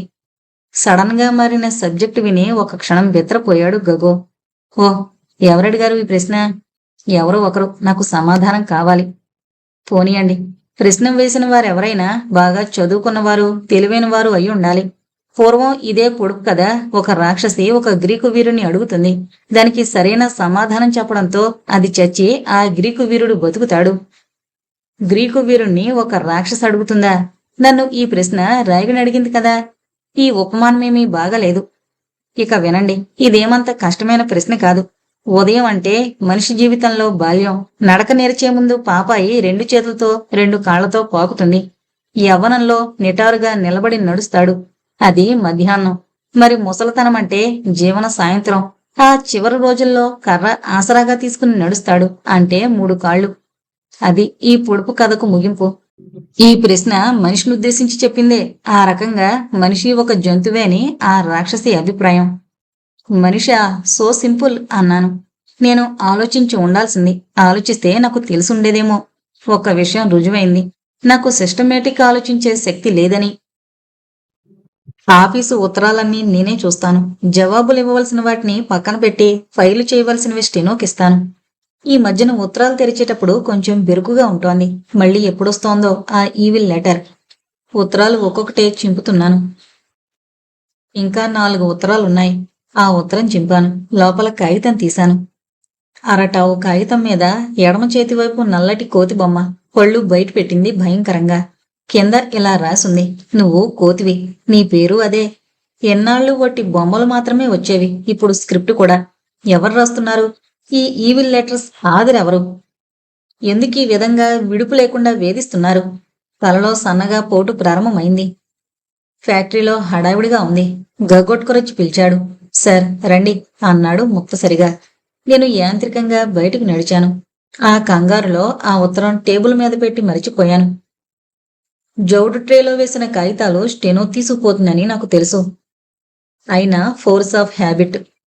ఆ రోజు మొత్తం నాకు గుర్తులేదు. అటువంటి ఉత్తరం ఎవరి కంటా పడకూడదు. కానీ నా అజాగ్రత్తే అది ఇంకో మనిషి చేతిలో పడేటట్టు చేసింది. మెట్లు దిగి ఫ్యాక్టరీ మట్టి నేల మీద అడుగు పెట్టాను. 9 అడుగుల పొడవు, 3.5 అడుగుల వెడల్పు, కింద మోటార్ బిగించడానికి బాక్సు. మోటార్కు వైరు కనెక్షన్ ఇచ్చి స్విచ్ ఆన్ చేశాడు గగోట్కర్. మిషన్ ఆపరేటింగ్ చూస్తూ నిలబడ్డాను. నా తలలో చిన్న టపాకాయలా పేలింది. Monkey teeth. గబుక్కున ఆఫీస్ రూంలోకి వెళ్ళాను. స్టెనో జౌడు ట్రే ఖాళీ చేసింది. నా పక్క రూంలో స్టెనో ఉంటుంది. తలుపు తెరిచి చూశాను. లేదు. టైం చూశాను. 5:30. నేనిచ్చిన లెటర్లన్నీ టేబుల్ సొరుగులో తాళం వేసి వెళ్ళిపోయింది. ఆ ఉత్తరంలో ఏం రాసింది గుర్తుకొచ్చింది. నువ్వు కోతివి, నీ పేరు అదే. నా పేరు కోత. రాగిణికి ఫోన్ చేశాను. వెంటనే జవాబు వచ్చింది. హలో, ఎవరు? రాగిణా? అవును, మీరేనా? ఏంటి? నువ్వు చెప్పిన పొడుపు కథ విప్పుతాను, కానీ ఒక షరతు. షరతుకి ఇంకో షరతు చెప్పండి. ఉదయం 4 కాళ్లతోటి, మధ్యాహ్నం 2 కాళ్లతోటి, సాయంత్రం 3 కాళ్లతోటి నడిచే జంతువు మనిషి. కరెక్ట్. ఎలా తెలిసింది? ఎలాగోలా. ఆన్సర్ చెప్పడమే కదా నీకు కావాల్సింది. నేను ఎలా తెలుసుకున్నాను అని కాదు కదా. అవును, మీరేదో షరతన్నారు. కిరీటి అన్న పేరుకు నానార్థాలేమిటి? కిరీటి అంటే అర్జునుడు, విజయుడు, పార్థివుడు, శాతవాహనుడు, ధనంజయుడు. నేనడిగింది అర్జునుడుకున్న 10 పేర్లు కాదు, నానార్థాలు. అంటే హరి అంటే విష్ణువు, కోతి, లేడీ అలా అన్నమాట. కిరీటి అంటే వేరే అర్థం ఉన్నట్టు నాకు తెలియదు. కొన్ని క్షణాలు ఆలోచించాను. ఈ ఉత్తరాల సంగతి రాగిణికి చెప్పడమా వద్దా అని. చెబితే కంగారు పడుతుంది. ఇంటికి చేరగానే అన్నీ మరిచిపోయే నాకు పదే పదే గుర్తు చేస్తుంది. సరే, ఊరికే అడిగాను, వదిలే. ఏదో అన్నావు. నునే ననా అంటే ఏంటి? ఇందకటి పొడుపు కథ ఎవరైనా చెప్పగలరు. పుస్తకాలు చదివే అలవాటున్న వాళ్ళు ఎవరైనా చెప్పగలరు అది. ఇది చెప్పండి. ఇంట్లో కూర్చుని నువ్వు ఇవన్నీ ఆలోచిస్తూ ఉంటావు. ఇక్కడ నాకు తీరికేది. తొందరేం లేదు. మీరు జవాబు చెప్పే వరకు నేను ఇంకోటి అడగను. తొందరగా ఇంటికి వచ్చేయండి. కొత్త వీణ చూదురు గాని. రాగిణి ఫోన్ పెట్టేసింది. కొత్త వీణ చూడమేంటి? ఇదేమన్నా కొత్తగా ఇన్వెంట్ చేసిన మిషనా? గగ వచ్చి నిలబడ్డాడు. చెప్పండి అన్నాను. నాకింకో విషయం తెలిసింది. మనం తయారు చేస్తున్న కొత్త మిషన్ సంగతి సంయమన వాళ్ళకి తెలిసిపోయింది. తెలియనివ్వండి. మందే ఇంకా ఒక కొలికి రాలేదు. అది కాదు, మనలో ఒకడు మన సమాచారం చేరవేస్తున్నాడు. ఎవరు వాడు? తెలీదు. అయినా ఇవాళ గుడ్లు బాగా చితికిపోవడం ఒక అందుకు మంచిదే. అదెలా? సంయమన వాళ్ళకి ఈ వార్త నిరుత్సాహం కలిగిస్తుంది సార్. ఇంకొకటి, మీరు ఇంటికి వెళ్ళేటప్పుడు జాగ్రత్త. ఎందుకు అలా అంటున్నారు? మీకు తెలియందేముంది? హింసావాదం పెరిగిన ఈ రోజుల్లో ఏదీ అసాధ్యం కాదు. ఒక రాయి విసిరినా ప్రాణాంతకం కావచ్చు. నాలో సంయమన వాళ్ల మీద అనుమానం బలపడింది. గోగో తన మోటార్ సైకిల్ మీద వెళ్ళిపోయాడు. సంయమన వాళ్ళు ఇలా డేంజర్ గా తయారయ్యారన్నమాట. ఎవరినో మా వాళ్లను వాళ్లు కొనేశారు. పైగా ఈ ఉత్తరాలేంటి? సంయమన వాళ్ల టెలిఫోన్ తిప్పాను.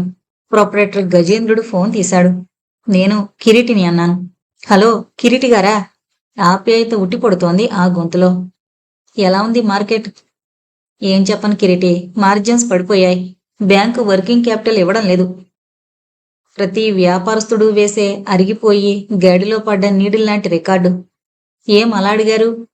మీ ఫ్యాక్టరీ చుట్టుపక్కల కోతులు ఎక్కువ కదా, అవి మిమ్మల్ని ట్రబుల్ చేస్తున్నాయేమోనని. గజేంద్రుడు బెతరపోయినట్టున్నాడు. కోతులేంటి? నాకు తెలుసు. గజేంద్రుడు ఈ ఉత్తరాలు రాస్తే ఆ విషయం నాకు తెలిసిపోయిందని అర్థం చేసుకుంటాడు. ఇక ఆ పిచ్చి ఉత్తరాలు రాయడం మానుకుంటాడు. హాయిగా తేలిగ్గా ఉంది. ఫోన్ పెట్టేశాను. గగో చెప్పబట్టి తెలిసింది. ఆ సంయమన వెధవకి తెక్క కుదిరింది. ఇక చేస్తేవాడు ఇలాంటి తెక్క పనులు చేయడు. కాని నా ఊహ తప్పని త్వరలో తేలిపోయింది. సంయమన వాళ్ళు చేస్తున్న పని కాదిది. ఎవరో అంతుపట్టని అజ్ఞాత వ్యక్తి ఇది చేస్తున్నాడని. మధ్యాహ్నం ఎప్పుడైందో తెలియనే లేదు. డ్రైవర్ భోజనాలు పట్టుకొచ్చేసరికి గగోని పిలిచాను. రండి, ట్రయల్స్ అయ్యే వరకు మీకు శిక్ష తప్పదు. గగో మొహమాట పడుతూ అన్నాడు. రోజు ఎందుకు? ఏం, మా ఇంటి వంట బాగాలేదా? గగో ముఖంలో రంగు మారింది. రాగిణి వంట బాగుంటుంది అనేది నిర్వాదాంశం. గగోకు తన ఇంటావిడ వంట సంగతి గుర్తుకొచ్చుండాలి. 2 కంచాల్లో వడ్డించాను. తెల్లటి అన్నం ఆవిర్లు కక్కుతోంది. బెండకాయ వేపుడు, దోసకాయ పచ్చడి, పెరుగు, ఆవకాయ పులుసు, ఫ్రై చికెన్. ఆఖరి గిన్నెలో 4 పాలకోవాలు, 4 పెద్ద సైజు అప్పడాలు. ముందే సెలబ్రేట్ చేసేస్తున్నారు. అవును, ఆ సంయమన వాళ్ళను బీట్ చేయాలి. మౌనంగా తింటున్నాడు గగో. నేను ఆలోచిస్తున్నాను. నీ పేరు అదే, నువ్వు కోతివి. హఠాత్తుగా లేచాడు గగో. ఐడియా సార్, మన సమస్య తీరిపోయినట్టే. అతనేం ఆలోచిస్తూ ఉంటాడో నాకు తెలుసు. సున్నితమైన పనిచేసే మిషన్ మరీ సున్నితంగా ఉండకూడదు. 30,000 పైగా పెట్టి కొన్న మిషన్ కస్టమర్స్ కి తృప్తి కలిగించేదిగా ఉండాలి. సార్, నేనిప్పుడే వస్తాను అని గబగబా మెట్లు దిగి వెళ్ళిపోయాడు గగో. 3:30 తర్వాత స్టెనోని పిలిచాను. లెటర్ డిక్టేట్ చేశాను. చాలా ఎంక్వైరీస్ వస్తున్నాయి ఈ కొత్త యంత్రం గురించి. నికర లాభం R&Bతో సహా 16,800. సంవత్సరంలో ఈ ఒక్క మిషన్ మీదే దాదాపు 2.5 లక్షలు. కొంచెం మార్జిన్ పెంచితే ఇది కాక మామూలు business. Kireeti, you are lucky అనుకున్నాను. హఠాత్తుగా తలలో చుర్రుమంది. ఆ మాట మళ్లీ గుర్తుకొచ్చింది. నువ్వు కోతివి. గబుక్కున టాయిలెట్ గదిలోకి వెళ్ళాను. అద్దంలో మొహం కడుక్కుని చూశాను. పల్చటి జుట్టు, నల్లగా కమిలిన ముఖం, పొళ్ళు ఎత్తుగా బయటకు కనిపిస్తూ, ఒక కన్ను గాజు కన్నులా, మరో కన్ను సగం మూసుకుని కొంత తేమతో. నా మొహాన్ని పరీక్షగా చూసుకున్నాను. కాలేజీలో చదువుకున్నప్పుడు అందమైన అమ్మాయిలు నా వైపు చూసేవారు కాదు. మిగిలిన నా స్నేహితులు అందమైన తమ అనుభవాలు చెబుతూ ఉంటే ఎంతో ఆసక్తిగా వినేవాణ్ణి. జానపద చిత్రం చూసి ఆనందిస్తాం, కానీ అది ఇప్పుడు జరగదని తెలుసు. అయినా మనం దానిలో లీనమైపోతాం. నేను అలాగే ఆ పాత్రల్లో లీనమయ్యేవాణ్ణి. నా ముఖం ఇలా ఉంటుందని నాకిప్పుడు కలిగినంత బాధ అప్పుడు కలగలేదు. ఇది వరకెవరూ నన్ను కోతి అనలేదు. గిరుక్కున వెనక్కు తిరిగాను. స్టెనో ఉత్తరాలు పట్టుకునొచ్చింది. సార్, ఇది ఉత్తరాల్లో వచ్చింది అని ఆ ఉత్తరం ఇచ్చింది. ఇది ఈమె చదివిందా? ఆమె ముఖంలోకి చూశాను. 40 ఏళ్ల అరవ మామి, చూసినట్టు లేదు. నా రూపం నేను కోరుకున్నదా? చదువులా కష్టపడితే వచ్చేదా? కృషి చేస్తే సంగీతమే రావచ్చు, కానీ లేని అందం వస్తుందా? భగవంతుడిచ్చిన రూపం అది. నా తప్పు కాదు. స్వయం కృషితో చదువుకున్నాను. స్వంత ఇండస్ట్రీ నడుపుతున్నాను. సంవత్సరానికి 4-5 లక్షలు లాభం. జీవితంలో కావలసినవన్నీ ఉన్నాయి. కానీ మనశ్శాంతి కూడా లేదు. ప్రశాంతమైన సరస్సులో పెద్ద రాయి విసిరితే కలిగే అలజడి రేగింది. నా రూపం మీద కామెంట్ చేసే సాహసం ఎవరికీ ఇంతవరకు లేకపోయింది. ఆ సంగతే మరిచిపోయాను. మరో మనిషితో కలిసేటప్పుడు మొదట కనపడేది మన తీరుతెన్నులు, మర్యాద తేల్చేది ఈ రూపమే. ఆ సంగతి ఇంతవరకు గుర్తించలేదు. బహుశా నా పవర్, ఇన్ఫ్లుయెన్స్ పలుకుబడి నన్ను గుర్తించకుండా చేశాయా? వెత్తున లేచిన కోపం కట్టలు తెంచుకుంది. కణతలు పగిలిపోతున్నాయి. పదే పదే ఉత్తరంలో మాటలు చెవుల్లో గింగురుమంటున్నాయి. నువ్వు కోతివి. నీ పేరు కూడా అదే. కిరీటి అంటే కోతి అన్న అర్థం ఉన్నట్టు చెప్పలేదు ఎవరు. బాస్ అలా ఉన్నారేం అంటూ వచ్చాడు గగో. ఇతన్నడిగితే తేరుకునడిగాను. గగో, అర్జునుడికి ఎన్ని పేర్లు? 10. వాటిల్లో దేనికైనా కోతి అనే అర్థం ఉందా? నాకు తెలిసినంతవరకు లేదు. ఎందుకు సార్? మన కొత్త యంత్రానికి అర్జున్ అని పేరు పెడదామనా? ఆ రోజు మొదటిసారి చీకటి పడకముందే ఇల్లు చేరాను. కారపూసలో నిమ్మకాయ పిండి, మరమరాలు కలిపి ఉల్లిపాయ ముక్కలు దోరగా వేయించి కలిపి పట్టుకొచ్చింది రాగిణి. నేను వస్తున్నట్టు ఎలా తెలుసు? ఈ మాత్రం చేయడానికి అడ్వాన్స్ నోటీస్ కావాలా? మీరు రావడం చూశాక మొదలు పెట్టాను. మీరు మొహం కడుక్కుని వచ్చేసరికి తయారైంది. గబుక్కున ఐడియా వచ్చింది. మొత్తం కథంతా రాగిణికి చెప్తే ఐడియాల పుట్ట. నా ప్రాబ్లం తీరిపోవచ్చు. నాలో నేనే మదన పడ్డం ఎందుకు? టిఫిన్ తింటూ టీ తాగుతూ అంతా చెప్పాను. నా అనుమానం సంయమన వాళ్ల మీద ఉందని అన్నాను. జేబులోంచి లెటర్ తీసి చూపించాను. మీరు ఆఫీసులో ఉత్తరాల మీద ఎలా సంతకం పెడతారు? తెలుగులో. ఇంటి పేరు వాడతారా? ఇనిషియల్స్? అది తెలుగులోనే. అంటే మమ్ కిరీటి.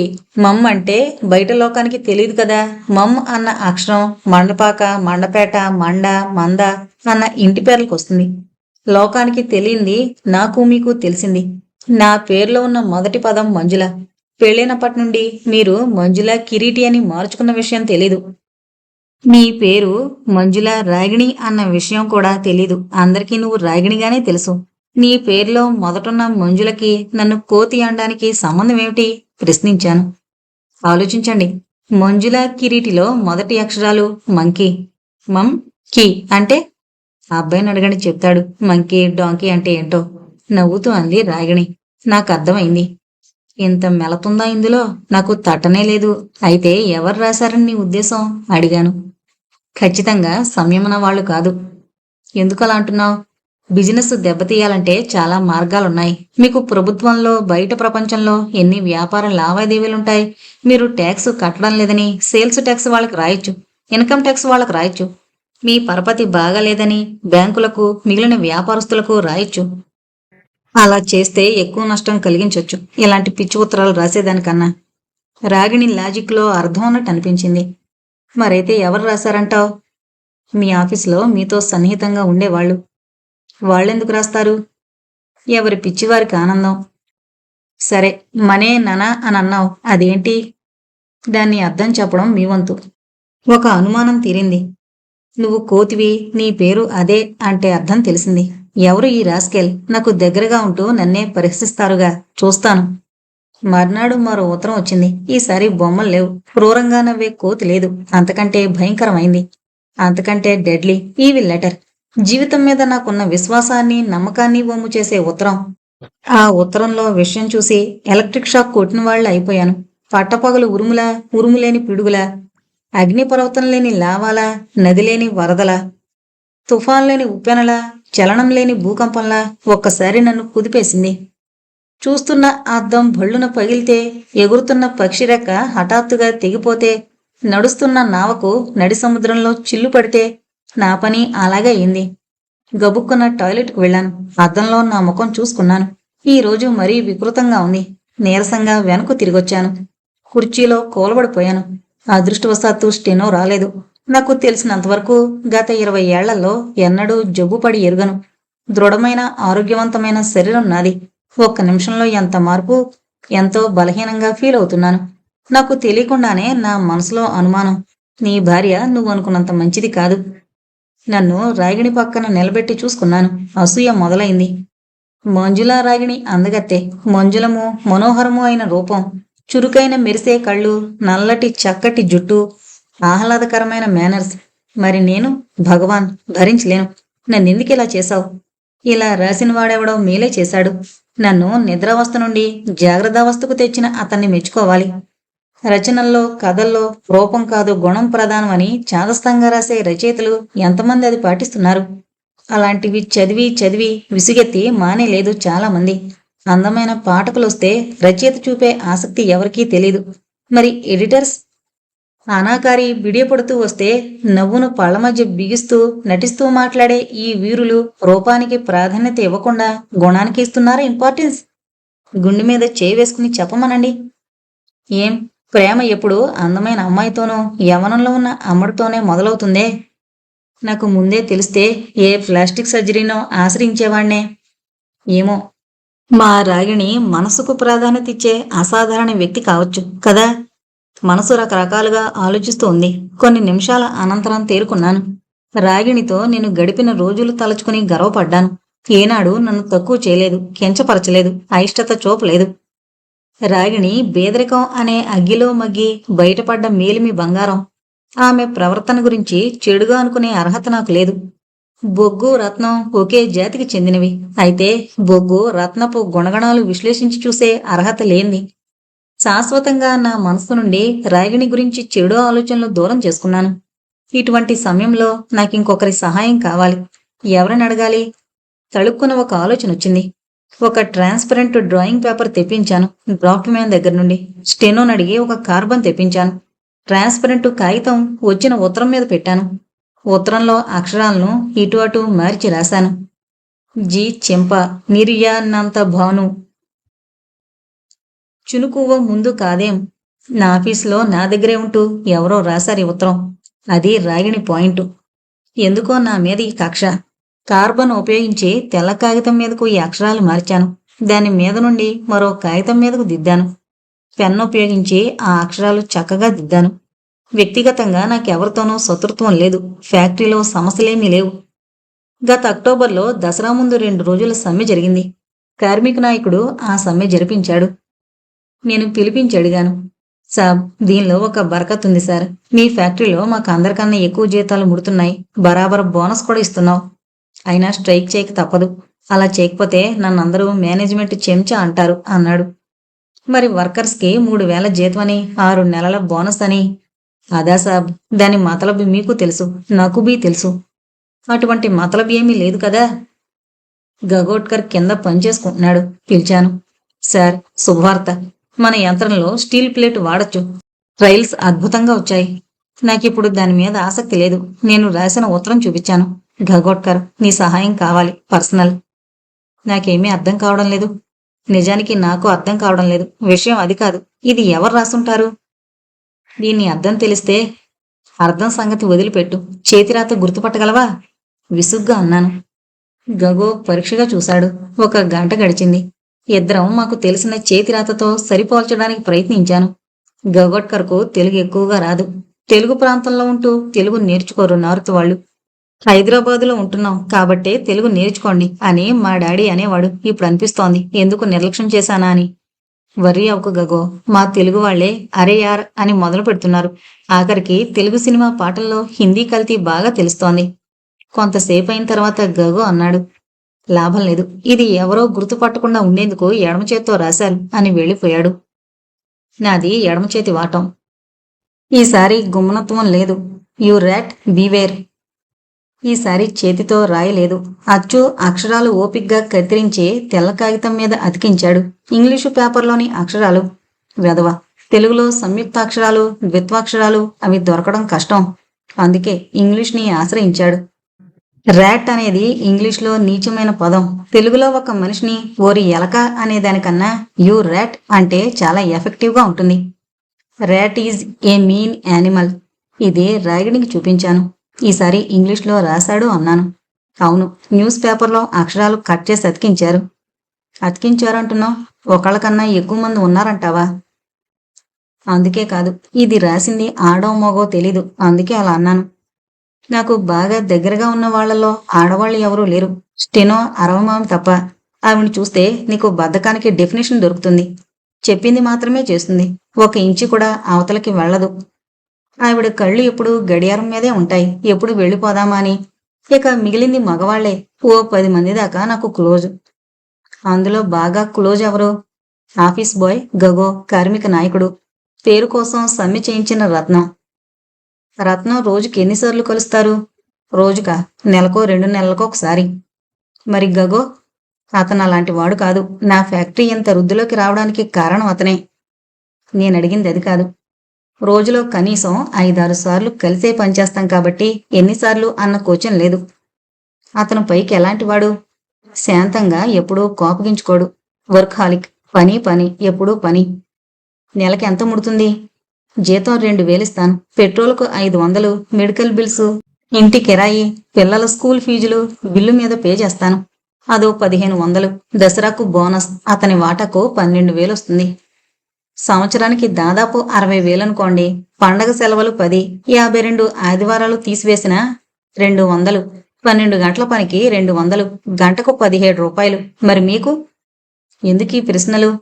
చెప్పండి.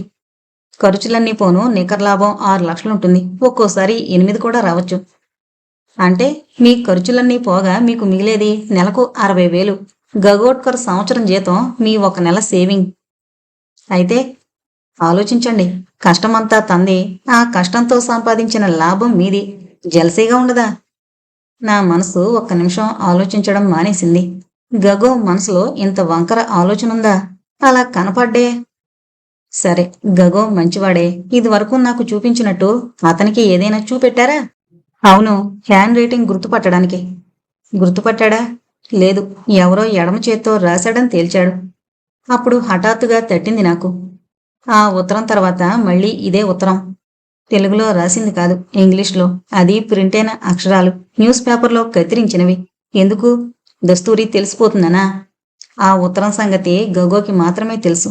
చీకటి గుహలో ఫ్లాష్ లైట్ల తళుక్కున నా మనసు నిబిడాంధకార కుహరంలో వెలుగు వెలిగినట్టయింది. ఎస్, అలా జరగడానికి అవకాశం ఉంది. గగో జీవితంలో చాలా దెబ్బతిన్నాడు. భార్య వల్ల సుఖం లేదు, వేధింపు తప్ప. పిల్లలు ఒక్కడూ పైకి రాలేదు. ఇక బ్రతుకులో ఆశతో, ఎగ్జైట్మెంట్తో ఎదురుచూసే ఘటనలేవీ లేవు. నన్నిలా బాధించడంలో గగోకి వైకేరియస్ ప్లెజర్ వస్తూ ఉంది. అప్పుడే అనుకున్నాను, గగోని అబ్జర్వ్ చెయ్యాలి. ఆ రోజు పొగమంచు ఎక్కువగా ఉంది. 7 గంటలైనా సూర్యదర్శనం కాలేదు. ఢిల్లీ నుంచి కొత్త యంత్రం చూడ్డానికి గ్యాంబిల్ వాళ్ళు వస్తున్నారు. ఎయిర్పోర్టుకు ఫోన్ చేశాను. 6 గంటల విమానం ఢిల్లీ నుండి ఎప్పుడొస్తుంది? Heavy fog in Delhi. Aircraft still on ground. బయలుదేరిన 2 గంటలకు గాని రాదిక్కడికి. నేను ఫుల్ డ్రెస్లో ఉన్నాను. ఎయిర్పోర్టుకు వెళ్లి ఈ కంపెనీ రిప్రజెంటేటివ్లను రిసీవ్ చేసుకోవాలి. నెమ్మదిగా నడుచుకుంటూ తోటలోకి వెళ్ళాను. మా బాబాయ్ గది ముందాగాను. కళ్ళు మూసుకునున్నాడు. బాబాయ్, స్నానం అయిందా అని పలకరించాను. కళ్ళు తెరిచాడాయన. అయ్యింది అని గాని లేదని గాని సమాధానం లేదు. గేటు వరకు నడిచాను. సిమెంట్ రోడ్డు మీద ట్రాఫిక్ లేదు. మళ్ళీ తోటలో వెనక్కు నడిచాను. ఇంటిలోకి వెళ్ళలేదు. ఇంటి వెనక వైపుకు వెళ్ళాను. కాంపౌండ్ వాలు, చిన్న గేటు. అవతల బజారు కోలాహలంగా ఉంది. అక్కడే బస్తీ ప్రజలంతా నిత్యావసరాలు కొనుక్కుంటూ ఉంటారు. అక్కడ చూశాను విష్ణుమూర్తిని. రోడ్డు దాటి వస్తూ ఉన్నాడు. నన్ను చూసి గతుక్కుమన్నాడు. భయం. ఎక్కడి నుంచి వస్తున్నావు అడిగాను. అక్కడి నుంచి అన్నాడు, రోడ్డు అవతల ఇంటికేసి చూపిస్తూ. చూశాను, చిన్న డాబా ఇల్లు. ఎందుకు అన్నాను కుతూహలంగా. అక్కడ సీఏ చదివేవాళ్ళున్నారు. నువ్వు సీఏ చదువుతావా? ఎంకామ్. విష్ణుమూర్తి వెళ్ళిపోయాడు. కుర్రాడు పెద్ద పెద్ద ప్లాన్లు వేస్తున్నాడు. మళ్ళీ ఇంటి ముందుకొచ్చాను. ఇంటి వెనక భాగం ఇంత కోలాహలంగా ఉంటుందని, ఇంటి వెనక గేటు కూడా ఉపయోగింపబడుతోందని నాకు తెలియదు. బజార్లో చిన్న చిన్న వస్తువులకు ఇంట్లో వాళ్ళు అక్కడికే వెళుతూ ఉంటారు. వరండాలో కుర్చీలో కూర్చున్నాను. రాగిణొచ్చింది. Flight delay. వీళ్ళని రిసీవ్ చేసుకోవడానికి ఎంతసేపు కూర్చోవాలో? ఈ వెనక చాలా పెద్ద బజారు తయారైందే. కొత్తగా తయారైందేమీ లేదు. మన స్థలం కొని ఇల్లు కట్టినప్పటి నుంచి ఉంది. కావలసినవన్నీ అక్కడ దొరుకుతాయి. ఆశ్చర్యంగా చూశాను. నువ్వు వెళుతూ ఉంటావా? మ్యాగజైన్స్ తెచ్చుకోవడానికి, టైలరింగ్కు, క్యాసెట్స్ కోసం. మళ్ళీ ఎయిర్పోర్టుకు ఫోన్ చేశాను. ఫ్లైటు 10:30కు వస్తుందన్నారు. 10:30 వరకు ఇక్కడ కూర్చోవడం ఎందుకు? ఫ్యాక్టరీకి వెళితే మిగిలిన అరేంజ్మెంట్ చూసుకోవచ్చు. కారు తీసుకుని బయలుదేరాను. ఆఫీసు తలుపు తెరిచాను. గగో కూర్చుని పేపర్ చదువుతున్నాడు. హలో, ఏం చేస్తున్నారు? పేపర్ చూస్తున్నాను. ఎయిర్పోర్ట్కు వెళతానన్నారు. Flight late. ఏం పేపర్ అది? మన ఆఫీస్దే, క్రానికల్. ఓ, ఐసి. ఇంట్లో ఏం పేపర్ తెప్పిస్తారు? ఈ ప్రశ్న ఎందుకు అడుగుతున్నానో గగోకు తెలీదు. యూ ర్యాట్ బివేర్ అని రాయడానికి ఉపయోగపడినవి న్యూస్ పేపర్ అక్షరాలే కదా. హిందూ కొంచెం హెవీగా ఉంటుంది. అవును, అమ్మితే సగం రేటు తిరిగి వస్తుంది. నా మాటల్లో వ్యంగ్యాన్ని గగో అర్థం చేసుకోలేదు. గగో మేకవన్ని పులి. తన తెలివితేటలతో నన్ను నిలబెడుతున్నానని గర్వం, గర్విష్టి గోగో. నన్ను నా భార్యను చూసి ఏడిచిపోయే అసూయాపరుడు. రాగిణి చెప్పేటంత వరకు నాకు తెలియలేదు. ఎలా వదిలించుకోవాలి? నాకు కలిగే లాభం ఈ గగో వల్ల మాత్రమే రావడం లేదు. నా ఎస్టాబ్లిష్మెంటు, నా కంపెనీ గుడ్ విల్, నా కెపాసిటీతో వస్తూ ఉంది. నా ఉపోద్ఘాతం మొదలుపెట్టాను. గగో, నిన్నెవరైనా తిడితే ఏం చేస్తావు అన్నాను. బెత్తరపోయాడు. ఎందుకు సారా ప్రస్తావన? ఏం లేదు. నా వాళ్ళు అనుకునే వాళ్లే నన్ను బ్యాక్ స్టాబ్ చెయ్యాలని చూస్తున్నారు. గగో ముఖంలో ఆ భావం ఇంకా పోలేదు. నేనంటే అసూయతో, కచ్చతో, హాని చెయ్యాలనే తలంపుతో నాకే ద్రోహం చేస్తున్నారు. గగో కొన్ని క్షణాల మౌనం తర్వాత అన్నాడు. ఆ ఉత్తరమా సార్, ఎవరు రాశారో తెలిసిందా? తెలిసింది. నా దగ్గరే ఉంటూ, నా ఉప్పు తింటూ, నా వెనకుంటూ, నాకు మేలు చేసినట్టు నటిస్తూ నన్నే దెబ్బతీయాలని చూస్తున్నారు. నా మాటల్లో సూటిదనం, కరుకుదనం ధోరణి గగో ఇట్టే గ్రహించాడు. ఇంకొకరైతే ఎవరు అని అడిగేవారు. గగో అడగలేదు. గబుక్కున లేచి వెళ్ళిపోయాడు. వెళుతూ ఉంటే చూశాను. దుర్భరమైన దుఃఖం ఆ ముఖంలో కనపడింది. మరి నా వేదన అదెవరు ఆలోచిస్తారు? 10 గంటలకు ఎయిర్పోర్ట్కు వెళ్ళాను. సాయంత్రం వరకు గ్యాంబిల్ అండ్ గ్యాంబిల్ టీం ఎంక్వైరీస్తో గడిచిపోయింది. సాయంత్రం వాళ్ళు హోటల్కు వెళ్ళిపోయారు. మిషన్లు ఆఫ్ చేసి వర్కర్స్ వెళ్ళిపోయారు. స్టెనో ముందే వెళ్ళిపోయింది. గగో తలుపు దగ్గర తచ్చాడుతున్నాడు. సార్, నేను లోపలికి రావచ్చా అన్నాడు మర్యాదగా. గగో ఎప్పుడూ పర్మిషన్ తీసుకుని లోపలికి రాలేదు. రావచ్చు అన్నాను ముభావంగా. రేపటి నుంచి నాకు రావడానికి కుదరదు. అన్ని విషయాలు అప్పారావు చెప్పాను. ఎన్నాళ్ళు? మీకు తెలుసుగా, మా పిల్లలిద్దరూ రాణించలేదు. మా ఊరు వెళ్ళిపోతున్నాం. అక్కడే ఏదో చిన్న షాప్ నడుపుకుంటూ వాళ్ళకి పని నేర్పాలనుకుంటున్నాను. నేను మౌనంగా వింటున్నాను. ఇంత తొందరగా గగో రియాక్ట్ అవుతాడని అనుకోలేదు. నన్ను కారణం ఏంటని అడగలేదు. కోపగించలేదు, తిట్టలేదు. పన్నెత్తి పరుషంగా ఒక్క మాట అనలేదు. ఒక్కసారిగా నాలో దుఃఖం ముంచుకొచ్చింది. నాకు పెద్దన్నయ్యలా ఉండేవాడు. రేపటి నుంచి నాకు కనపడ్డు, సలహాలివ్వడు. పనులన్నీ నెత్తిమీద వేసుకు చేసే మనిషి రేపటి నుంచి నాకు కనపడ్డు. అయితేనేం? ఇతనే కదా నాకు ఆ ఈవిల్స్ లెటర్ రాసింది. ఇతనా? ఇతనేనా? ఎందుకు అనుమానం? కాదేమో. నా ఆలోచనల్లో నేనున్నాను. రాగిణి చెప్పింది కదా, అబద్ధమై ఉండదు. గగోట్కర్ నెమ్మదిగా కదిలాడు. మెట్లు దిగాడు భారంగా. ముతక నీలం రంగు యూనిఫామ్ నెమ్మదిగా గేటు దాటి బయట వెలుగును మింగుతోన్న నిశీదిలో కలిసిపోయింది. ఎందుకో అప్రయత్నంగా రిఫ్లెక్స్ రియాక్షన్లా, వెల్లువలా, వరదలా, ఉప్పెనలా కట్టలు తెంచుకొచ్చింది నాకు దుఃఖం. గోరుని ఏడ్చాను, తల టేబుల్ మీద పెట్టి. మరొక్కసారి రుజువైంది నాకు సిస్టమేటిక్గా కాదు, సరైన విధంగా ఆలోచించడం రాదని. ఎమోషన్స్ కంట్రోల్ చేసుకోలేని ఫూల్ని. గగో సంగతి నాకు తెలుసు. ఈ జన్మకు అతడు కనపడ్డు. 2 రోజుల్లో లోటు కొట్టొచ్చినట్టు కనపడింది. అప్పారావు, భిక్షపతి కొట్టుకున్నారు. 2 మిషన్లు రిపేర్కొచ్చాయి. మెటీరియల్స్ సరిగ్గా అందడం లేదు. ఓవర్ టైం లేకుండా పని జరగడం లేదు. వర్కర్స్ గొడవలు తీర్చడానికే నా టైం అంతా వృధా అవుతోంది. ఎలక్ట్రిసిటీ, వాటర్ వాళ్ళు కనెక్షన్స్ కట్ చేస్తామని వార్నింగ్ ఇచ్చి వెళ్లారు. గగో ఉన్నప్పుడు ఇవన్నీ మేనేజ్ చేసేవాడు. నా మనసు దెటో చేసుకున్నాను. ఇవన్నీ భరించాలి, మనశ్శాంతి కోసం. గగో అసూయాపరుడు. అతని నుంచి తప్పించుకోవడానికి నా ఆలోచనలు ఒకదానికి మరో దానికి పొంతం లేకుండా గజిబిజిగా సాగిపోతున్నాయి. 2 రోజులు గడిచిపోయాయి. ఫ్యాక్టరీ తలనొప్పితో అన్ని విషయాలు మరిచిపోయాను. ఒక ధీమా ఉంది, ఇక ఎటువంటి తెక్క ఉత్తరాలు రావు. కాని నా నమ్మకం పేకమేడలా కూలిపోయింది. ఆ ఉత్తరం మళ్లీ వచ్చింది. నీ భార్య నీ ఇంటి వెనక కాలేజీ కుర్రాళ్లతో సరాగాలు. పిచ్చి వెదవా, నువ్విక్కడుంటావా? నీ రాగిణి టైలరింగ్ కని, మ్యాగజైన్లకని వెళ్లి ఆ స్టూడెంట్ల రూంలో దూరుతుంది. మధ్యాహ్నమంతా మజా చేసి పత్తిగింజలో వస్తోంది. నా మెదడు పొరల్లో బాంబు పేలినట్లయింది. కడుపులో పేగులు మెలిబెట్టి తిప్పుతున్నట్లు అనిపించింది. ఇంత మేటర్ రాసిన ఉత్తరం ఇదే. పరిణామక్రమంలో బొమ్మల నుంచి అక్షరాలకి, అక్షరాల నుంచి పదాలకి, పదాల నుండి వాక్యాలకి ఎదిగిపోతోంది. తీక్షణమైన ఎండకు పొగమంచులా విడిపోయింది నా అనుమానం. ఈ ఉత్తరాలు గగో రాయలేదు, రాయలేడు, ఎప్పుడూ రాయలేదు. గోవులాంటి గగోను క్రూరంగా హింసించాను, నర్మగర్భంగా మాటలతో హింసించాను. నా తప్పుకు నన్ను నేను ఎలా శిక్షించుకోవాలి? వేడని రోగంలా, చంద్రుణ్ణి మింగే కేతువులా ఎవడు చేశాడు? ఈసారి చేతిరాత లేదు. తెలుగు పత్రికలో అక్షరాలు కట్ చేసి అతికించారు. చేతిరాత గురించి ఆరా తీస్తే తెలిసిపోతుందని. అంటే బయట మనిషి పని కాదు. రాగిణిపై పరిపూర్ణమైన నమ్మకం ఉంది. అది ఎవరికో తెలుసు, నా మనుషులకే అది తెలుసు. ఆ నమ్మకాన్ని దెబ్బతీయడానికి, సాఫీగా సాగుతున్న నా జీవితాన్ని ఒడిదుడుకులపాలు చేయడానికి ఎవరో కంకణం కట్టుకున్నారు. ఇప్పుడు ప్లాన్ అర్థమవుతోంది. రాగిణిని నా ఇంట్లో నుంచి తప్పించాలని మాస్టర్ ప్లాను. అంటే రాగిణి తరపు బంధువులు ఎవరైనా. ఇంటికి ఫోన్ చేశాను. రాగిణి అరిచాను, ఆమె గొంతు వినబడగానే. ఎందుకు పిలిచారు? తన సహజమైన నెమ్మదైన స్వరంతో అంది. నీకు నీ పుట్టింటి వైపు బంధువులు ఎవరైనా ఉన్నారా? లేరు. ఏం? బాగా గుర్తు చేసుకో. నాకు అమ్మా నాన్న తప్ప ఎవరూ లేరు. వాళ్ళు ఇప్పుడు లేరు. ఎవరైనా మేనమామలు, బాబాయిలు, వాళ్ళ పిల్లలు?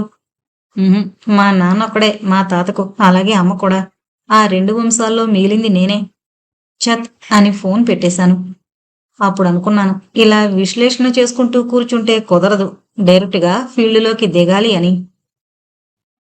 ఆ రోజు ఆదివారం. మేడ దిగి కిందకొచ్చాను. ఇంటి వెనక వైపుకు వెళ్ళాను. అప్పటికే బజారంతా గొడవతో నిండిపోయింది. గేటు దగ్గర నిలబడి రోడ్డు అవతలున్న డాబా వైపు చూశాను. ఎవరో కాలేజీ కుర్రాళ్ళు ఉన్నట్టు నాకు తెలుసు. వాళ్లలో ఎవడు ఒకడు, లేదా అందరూ రాగిణితో. నన్ను నేను మనసులో నిందించుకున్నాను, రాగిణిని అలా వాళ్ళ చేతుల్లో ఊహించుకున్నందుకు. డాబా తలుపులు ఇంకా తెరుచుకోలేదు.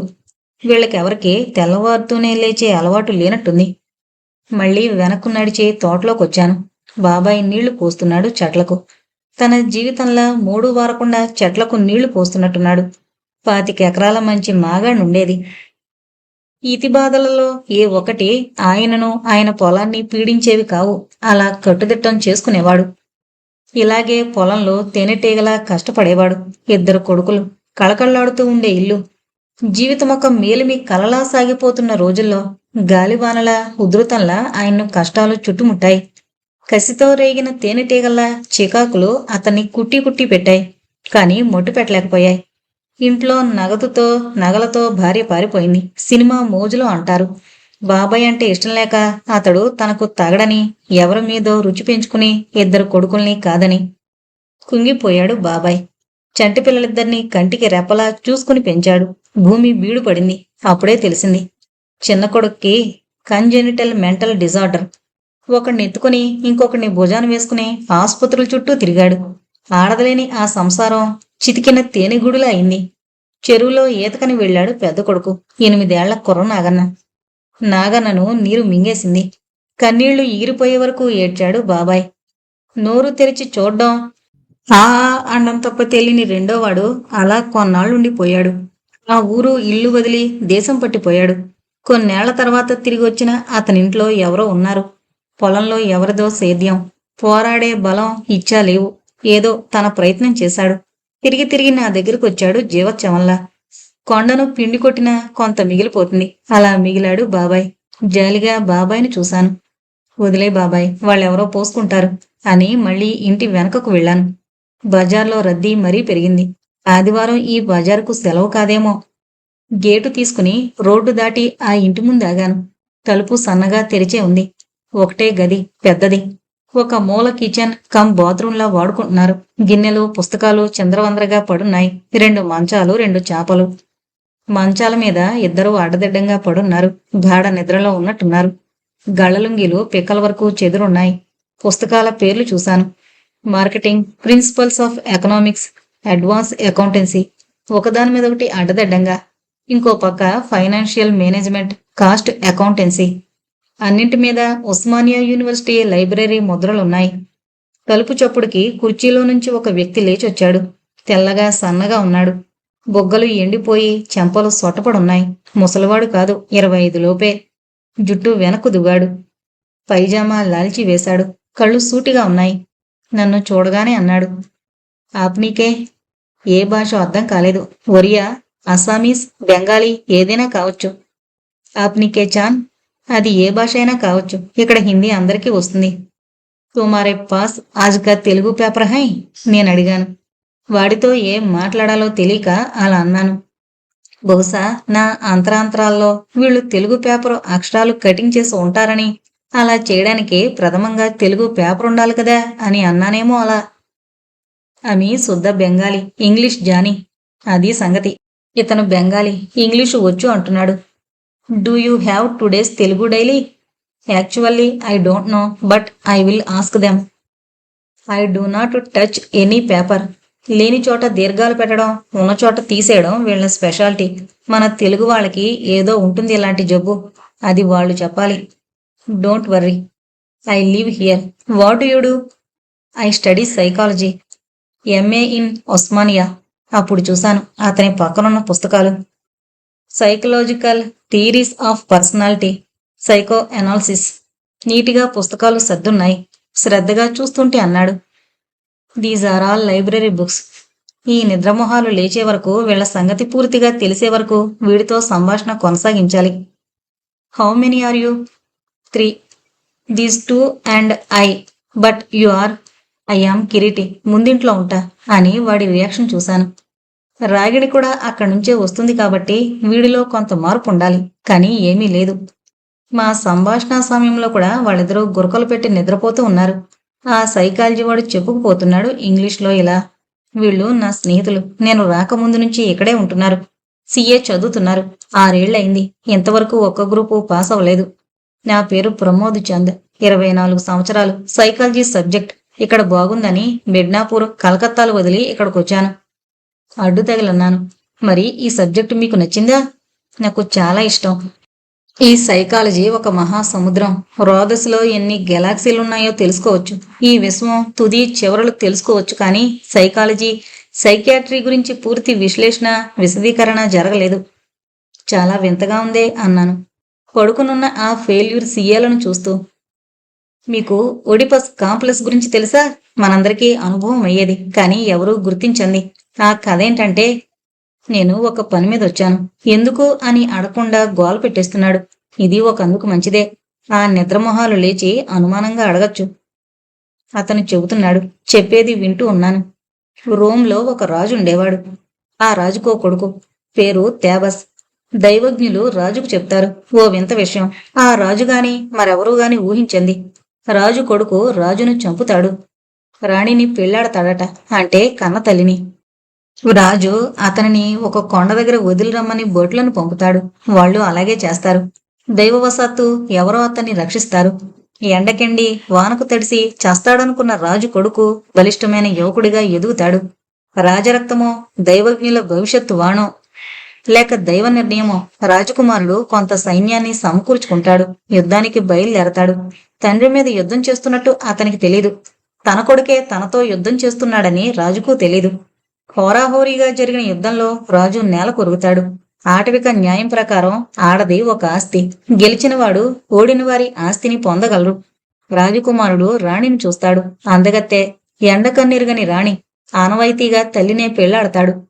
తనకన్నా వయసులో పెద్దదని తెలుసు, కన్నతల్లి అని తెలీదు. ఆ తర్వాత దైవజ్ఞులు రాజకుమారుడికి జన్మరహస్యం చెప్తారు. ఖిన్నుడవుతాడు రాజకుమారుడు. దుఃఖిస్తాడు. తన కళ్ళను తానే పొడుచుకుని దేశాలు పట్టిపోతాడు. దీనిని ఒడిపస్ కాంప్లెక్స్ అంటారు. అంటే ఈ కథని ప్రశ్నించాడు. సారీ, అది కాదు.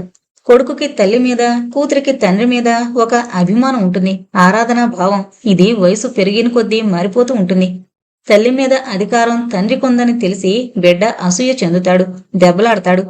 పెద్దవాళ్లు అది ముద్దుగా తీసుకుంటారు. నిజానికి ఆ పసివాడు చేసేది యుద్ధమే.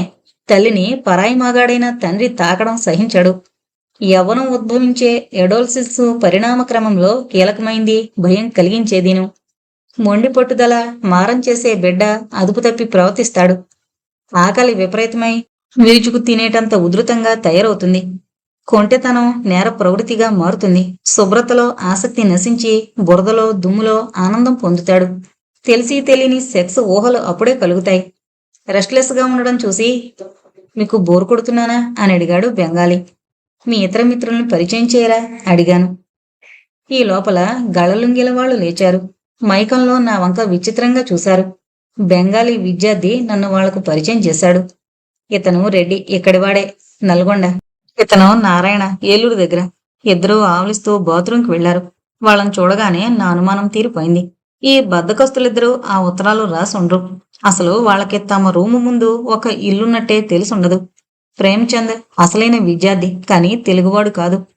వస్తూ వస్తూ రెడ్డిని అడిగాను, మీ దగ్గర తెలుగు న్యూస్ పేపర్లున్నాయా? మాకు పేపర్ చదివే అలవాట్లేదండి. నేను ఇంటికి తిరిగొచ్చేసరికి రాగిణి ఎదురు చూస్తూ ఉంది. ఎక్కడికి వెళ్లారు? మీకు ఫోన్ వచ్చింది. ఎక్కడి నుంచి? ఢిల్లీ నుంచి, STD gamble and gamble company నుంచి. గబుక్కున గుర్తుకొచ్చింది. వచ్చే 4 ఏళ్లలో వాళ్లకు 60 ఎస్ క్యాలిబ్రేషన్ మిషన్లు కావాలట. మనసులో ఒక మూల గగో లేడన్న సత్యాన్ని గుర్తు చేస్తూ కలుక్కుమంది. మామూలు రోజువారీ పనులే కుంటుపడుతున్నాయి. ఇక ఈ కొత్త యంత్రం రూపకల్పన, నిర్మాణం ఎలా? దిగులు. నాకు మరొకందుకు ఆనందంగా ఉంది. మా ఇంటి ముందు కాలేజీ స్టూడెంట్స్ ఉన్న మాట నిజమైనా వాళ్ళకెవరికి ఈ లెటర్స్తో సంబంధం లేదు. గగోలాగే వీళ్ళని అనుమానించాను, కానీ తొందరపడి యుద్ధానికి దిగలేదు. అందుకే ఆనందం. కానీ ఆ ఆనందం ఎక్కువ రోజులు నిలవలేదు. మళ్ళీ ఇంకొక లెటర్. ఈసారి పేపర్ను, అక్షరాలను పరీక్షించే ఓపిక లేదు. స్టూడెంట్స్ అని సరదాగా రాశా. పిచ్చి వదవా, ఇంట్లో చూసుకో. రమణమూర్తి లాంటి అందగాడుండగా బయటికెందుకురా దండగా? గది కన్నా ఇల్లు పదిలం, పాఠం వంక మరీ పదిలం. చదివిన తర్వాత చూశాను, అదే టెక్నిక్ మళ్ళీ ఉపయోగించారు. న్యూస్ పేపర్లో అక్షరాలు కట్ చేసి అతికించారు. అది అసలు సంగతి. ఇప్పుడు విషయం బయటపడుతోంది. రాగిణికి రమణమూర్తి ముందే తెలిసి ఉండొచ్చు. సంగీతం వంకతో రాగిణి రమణమూర్తిని ఇంటికి పిలిపించుకుని, రమణమూర్తి అందగాడు, సంగీత సాహిత్యాల్లో ప్రవేశం ఉన్నవాడు. పసుపచ్చని శరీర ఛాయ, ఎత్తైన వెడల్పైన ఛాతి, మంచి పొడుగు, చక్కటి ముఖ కవళికలు, జుట్టు నున్నగా వెనక్కి దూతాడు. రమణమూర్తి, రాగిణి చక్కటి పేర్ల కాంబినేషన్. ఈ ఉత్తరం ముందే వస్తే నాకు సంగతి తెలిసేది. నా శ్రేయోభిలాషి ఎవరో నాకు చాలా డొంక తిరుగుడుగా రాశాడు. ఒక్క క్షణం మళ్ళీ నా మనసు నా ఆధీనంలోకి వచ్చింది. ఏంటి నేను ఆలోచిస్తోంది? నిజమేనేమో. రాగిణి రమణమూర్తితో సుఖిస్తోందా? ఎవరికీ అనుమానం రాకుండా. మధ్యాహ్నం నేను లేనప్పుడు కావలసినంత ఏకాంతం, స్వేచ్ఛ. చచ్చా, తప్పుగా ఆలోచిస్తున్నాను. మరి ఆ రోజు ఎంత ఫోన్ చేసినా తీలేదేం? బిగిసిన రమణమూర్తి కౌగిలి విడివాళ్లేదా? రాగిణి చాలా మంచిది. ఏమో, స్త్రీ బుద్ధి ప్రళయాంతకం కాదు కదా. అలాంటిది కాదు. బెనిఫిట్ ఆఫ్ డౌట్తో రాగిణిని విడుదల చేశాను. రమణమూర్తి గురించి పరిశోధించాలి. నెల నెల జీతం ఇచ్చే ముందే కనిపిస్తాడు. కొంత ప్రోబ్ చేయాలి. మళ్ళీ మరో ఆలోచన. ఇలా ఒక్కొక్కళ్ళని పరీక్షించడం ఎందుకు? ఒక తెల్ల పేపర్ తీసుకున్నాను. నాకు తెలిసిన వాళ్ల పేర్లు, నేను తెలిసిన వాళ్ల పేర్లు రాశాను. నేను, రాగిణి, బాబాయ్, తోటమాలి, విష్ణుమూర్తి, గగో, వర్కర్స్, రమణమూర్తి. ఒక్కొక్క పేరు ముందు ఇలా రాశాను. నేను విక్టిమ్ని. ఆ ఉత్తరాలు రాసే అవసరం నాకు లేదు. రాగిణి ఇన్నోసెంట్. నాలాగే తనకే ఆ అవసరం లేదు. పైగా అది చాలా అపాయం. ఆమెకే రాయదు. బాబాయ్ బ్రతికి చెడ్డ మనిషి, రాసే అవకాశం ఉన్నవాడు. అంత ఓపికందా అన్నది తేల్చాలి. నాకు తెలియంది ఏదైనా ఉందా బాబాయ్లో? తోటమాలి జోగుతూ ఉంటాడు పనిలేనప్పుడు. చదువు అస్సలు రాదు, రాయలేడు. విష్ణుమూర్తి ఇప్పుడు యవనంలో అడుగు పెట్టాడు. ఎదిగే వయసులో ఇలాంటివి ఆసక్తిగా ఉంటాయి. రహస్యంగా జరిగే ఈ పనులను ఎప్పటికప్పుడు తెలుసుకోవాలన్న కోరుకుంటుంది. గగో వెళ్ళిపోయాడు. వర్కర్స్ ఎవడికి తీరిక, ఓపిక లేవు. Ramanamurthy most probable candidate. కానీ ఈ ఉత్తరం రమణమూర్తి ఎందుకు రాస్తాడు? రమణమూర్తి ఉత్తరం మాత్రం రాసుండడు. అది తెలుసుకోవాలంటే ఇతంతోనే మొదలు పెడితే సరి. ఆ మధ్యాహ్నం ఇంటికి ఫోన్ చేశాను. రాగిణి సమాధానం చెప్పింది. హలో, ఏం లేదు. రమణమూర్తి వచ్చాడా? ఇక్కడే ఉన్నారు. పాఠం చెబుతున్నారు. ఎందుకు? ఏం లేదు. చాలా రోజులైంది వాకప్ చేసి. ఎంతసేపు ఉంటాడు? 1 నిమిషం ఆగండి, అడిగి చెప్తాను. కొన్ని నిమిషాల మౌనం. మీరు వస్తానంటే 5:30 వరకు ఉంటారట. రాగిణి అంది. ఉంటారట. చక్కని ప్రియమైన మాట. నన్ను కూడా రాగిణి ఇంత ఆప్యాయతతో ఇతరులకు చెప్తుందా? ఏమండి అలా మౌనంగా ఉన్నారేం? రాగిణి బిగ్గరగా అంది. ఉండమను అని ఫోన్ పెట్టేశాను. ఫ్యాక్టరీ బయటకొచ్చాను. పాత అంబాసిడర్ కారు తీసుకున్నాను. డ్రైవరు తాళం చెవులు ఓ పట్టాన ఇవ్వలేదు. ఏంటి వీడి ఉద్దేశం? వీడు తనే ఓనర్ అనుకుంటున్నాడా వెధవ అనుకుంటూ కారును రోడ్డెక్కించాను. రమణమూర్తుండే చోటు నాకు తెలుసు. అక్కడ నా కారు వెళితే అందరూ నోళ్లు వెళ్ళబెడతారు. రేకులతో నిర్మించిన చిన్న చిన్న ఇళ్ళు, సిమెంట్ లేని గోడలు, ఒకే ఒక తలుపు గదులు, బస్తీ చివర పబ్లిక్ టాయిలెట్లు, పందులు, మురికి కాలవలు, నగ్నంగా మురికిగా ఉండే పిల్లలు. రమణమూర్తి ఇక్కడెక్కడో ఉంటాడు. కారు ఆగగానే నలుగురైదుగురు పిల్లలు గుమిగూడారు. ఎవరు కావాలి? ఆ గుంపులో ఒకడడిగాడు. అవును, ఏం కావాలి? నేనెందుకొచ్చాను ఇంత దూరం? ఏం తెలుసుకుందామని? నా మొహం చూసి ఇంకొకడడిగాడు. అడ్రస్ మరిచిపోయారా? అవును, అదే రమణమూర్తి అని. సంగీతం మాస్టారా? అవును, అదే ఆ ఇల్లే. 2 గదుల రేకులిల్లు. కానీ ఆయన లేడు. లేడు కాబట్టే వచ్చాను అనుకొని అడిగాను. ఆయనింట్లో భార్య, పిల్లలు ఎవరూ లేరు. ఒంటరిగాడు. నేను దూరం నుంచి వచ్చాను. అవును, కారులో వస్తే దూరం అన్నట్టే కదా. అతనింట్లో ఇంకెవరూ లేరు. ఆ గుంపులో ఒకడు ముందుకొచ్చి అన్నాడు. ఆయన ఇంటి తాళం నాకు ఇచ్చెళ్ళాడు. తీస్తాను, ఇంట్లో కూకోండి, ఇప్పుడు వచ్చేస్తాడు అన్నాడు. నేను అతని వెనకే వెళ్ళాను. చెక్క తలుపు తాళం తీశాడు. మట్టి ఇల్లు. గోడలకు లోపల ప్లాస్టింగ్ కూడా లేదు. పాత గోద్రేజ్ కుర్చీలో కూర్చున్నాను. అతను వెళ్ళిపోయాడు. చెక్క టేబుల్ మీద ఒక సూట్ కేసు, ఆ పైన కొన్ని న్యూస్ పేపర్లు, తెలుగువి. గబుక్కున లేచి అవి దొరకబుచ్చుకున్నాను. గబగబా పేపర్లన్నీ వెతికాను. అక్షరాలు కత్తిరించారా? వెతికాను. లేదు, నాకేం కనపడలేదు. కనపడకూడదు. ఎందుకంటే రమణమూర్తి అలా రాసే పిచ్చివాడే ఉండడు. గోడకు వేలాడదీసిన మా కాలేజీ ఫోటో, ఇంకో గోడకు రమణమూర్తి ఇంకో అమ్మాయి తీసుకున్న ఫోటో భారీ అయి ఉండొచ్చు. పెట్టె మీద కొన్ని పాత ఉత్తరాలు. కొన్ని చదివాను. తండ్రి నుంచి పెళ్లి చేసుకోమని అర్థిస్తూ వారికి చూశాను. 10 రోజుల క్రితందే. మరి ఆ ఫోటో? టైము 4:30 అవుతోంది. రమణమూర్తి పెళ్ళాం పిల్లల ద్వారా వివరాలు తెలుసుకోవాలన్న నా ఆశ తీరలేదు. తలుపుకు తాళం వేసి తాళం చెవి ఆ మనిషికిచ్చి కారులో కూర్చున్నాను. డ్రైవ్ చేసుకుంటూ ఫ్యాక్టరీకి వెళ్ళాను. ఇంటికి ఫోన్ చేసి చెప్పాను. రాగిణి, ఈరోజు నాకు రావడం కుదరదు. రమణమూర్తితో చెప్పు, రేపు కలుస్తానని. ఉదయం ఆఫీసుకు బయలుదేరుతూ ఉండగా అంది రాగిణి. నేనడిగిన పొడుపు కథ ఏం చేశారు? అదేనా, నూనె నెయ్యి అంటూ? నూనె నెయ్యి కాదు, నూనె ననా అని. ఆలోచించి చెప్తాను. అదో రకంగా చూస్తూ అంది రాగిణి. గగో మానేసడట కదా. ఆశ్చర్యంగా అడిగాను రాగిణిని. నీకెలా తెలుసు? దీనిలో రహస్యమే ఉంది. డ్రైవర్ అన్నాడు. ఏం? ఏం లేదు. గగోల్ లేడు కదా, మీరెలా విప్పగలరా ఈ పొడుపు కదా అని. నేనేం మాట్లాడలేదు. ఏం మాట్లాడినా హ్యూమిలియేషన్ తప్పదని అనిపించింది. మౌనంగా అక్కడి నుంచి వెళ్ళిపోయాను. సాయంత్రం 4 గంటలకు ఫోన్ వచ్చింది. రమణమూర్తితో మీకు అపాయింట్మెంట్ ఉంది అంది రాగిణి అవతల నుంచి. రమణమూర్తిని కలుసుకోవడమా వద్దా? కలుసుకుంటే తెలివైన ప్రశ్నలు వేసి రమణమూర్తి రాగిణీల విషయం కనుక్కోవచ్చు. సరే, గుర్తుంది, నేనొస్తాను అని పెట్టేశాను. 4:30కు ఇంటికి బయలుదేరాను. రమణమూర్తి హాల్లో కూర్చునున్నాడు నా కోసం. మూర్తి, హౌఆర్ యూ? చాలా రోజులైంది కదా అని. ఏమంటూ ఉంది మీ శిష్యురాలు అన్నాను. మంచి మంచి స్టూడెంట్ సార్, రమణమూర్తి నమ్రతగా అన్నాడు. సార్ సార్ అంటవేంటి? మనం పాత క్లాస్మేట్లం. అదృష్టం బాగుంటే నువ్వు ఇంజనీర్ అయ్యేవాడివి. సరే, మీ శిష్యురాలు మిమ్మల్ని బాగా చూసుకుంటుందా? ఫుడ్డు గిడ్డు అడిగాను. ఫుడ్డు గిడ్డు అన్న మాట ఒత్తి పలికి రమణమూర్తి ముఖంలోకి చూశాను. మారే అతని భావాలను వెతుకుతూ. నేనొచ్చేది పాఠం కోసం కదండి, మిగిలినవి అనవసరం. రమణమూర్తి ముఖం ఎర్రబడ్డం కనపడింది. పాఠం ఒకటంటే బోరు కదా, మధ్య మధ్య ఎంటర్టైన్మెంట్ కావాలి నవ్వుతూ అన్నాను. లోపల నుంచి రాగిణి టీ బిస్కెట్లు పట్టుకొచ్చింది. టీపై మీద పెట్టి కప్పులో పోసింది. రాగిణి, మీ మాస్టారికి చెప్పిటివేనా? వేడిగా రుచిగా అప్పచ్చులు పెడుతున్నావా అని అడిగాను పెద్దగా నవ్వుతూ. ఆయన తీసుకోమన్నా తీసుకోరండి అంది రాగిణి. ప్రతి వాక్యంలో 2 అద్దాలు కనిపిస్తున్నాయి నాకు. రమణమూర్తి ఇబ్బందిగా కూర్చున్నాడు. టీలు పూర్తయ్యాయి. రాబోయ్ మూర్తి, శీతాకాలపు నీరెండలో మా తోటలో తిరుగుదాం అన్నాను. నాతో పాటే రమణమూర్తి వచ్చాడు. బాగుంది మూర్తి, నీ పాఠాలు ఎలా ఉన్నాయి? పర్వాలేదు. నేననేది మిగిలిన చోట్ల. బయట ఏం లేవు. ఆశ్చర్యం నటించన్నాను. బ్యాడ్. నేనిచ్చే 750తో ఏం గడుస్తుంది? పైగా పెళ్ళాం పిల్లలు. రమణమూర్తిలో నేను చూసిన రియాక్షన్ రాలేదు. నాకు పెళ్ళవలేదని చెబుతాడనుకున్నాను. మౌనంగా ఉండిపోయాడు. మరి ప్రోవోక్ చేస్తూ అన్నాను. పుట్టింటికి వెళ్ళారా? పుట్టింటికే. వచ్చిన తర్వాత చెప్పు. ఇక రాదు. అదేం అలాంటున్నావేం? నీ వరుస చూసి ఇంకా పెళ్ళవలేదేమో అనుకున్నాను.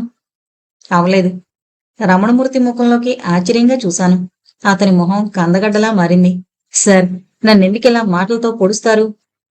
నేనేమైనా తప్పన్నానా? నిన్న మీరు మా ఇంటికి వెళ్లారు నేను లేకుండా చూసి. నేను మీ ఇంటి దగ్గర ఉండగా. బిత్తరపోయి అడిగాను. ఎవరు చెప్పారు? మా బస్తీ వాళ్ళు. నేననేంటి? ఒక్క 10 క్షణాలు నా ముఖంలోకి చూసి అన్నాడు. సార్, నా మీద మీకు అనుమానం ఉంది. అది నిన్ననే నాకు తెలిసింది. ఆలోచించగా అదేంటో ఈ రోజు మీ మాటల్లో దాగున్న అసూయ అని తెలుసుకున్నాను. సార్, నాకు పెళ్ళయింది. పెద్దల బలవంతం మీద. ఆ అమ్మాయి గుణవతి, తెలివైంది, అందమైంది. కానీ నాతో ఉండకుండా వెళ్ళిపోయింది. ఎందుకో తెలుసా సార్? రమణమూర్తి కళ్ళల్లో నీళ్లు గిర్రుం తిరిగాయి.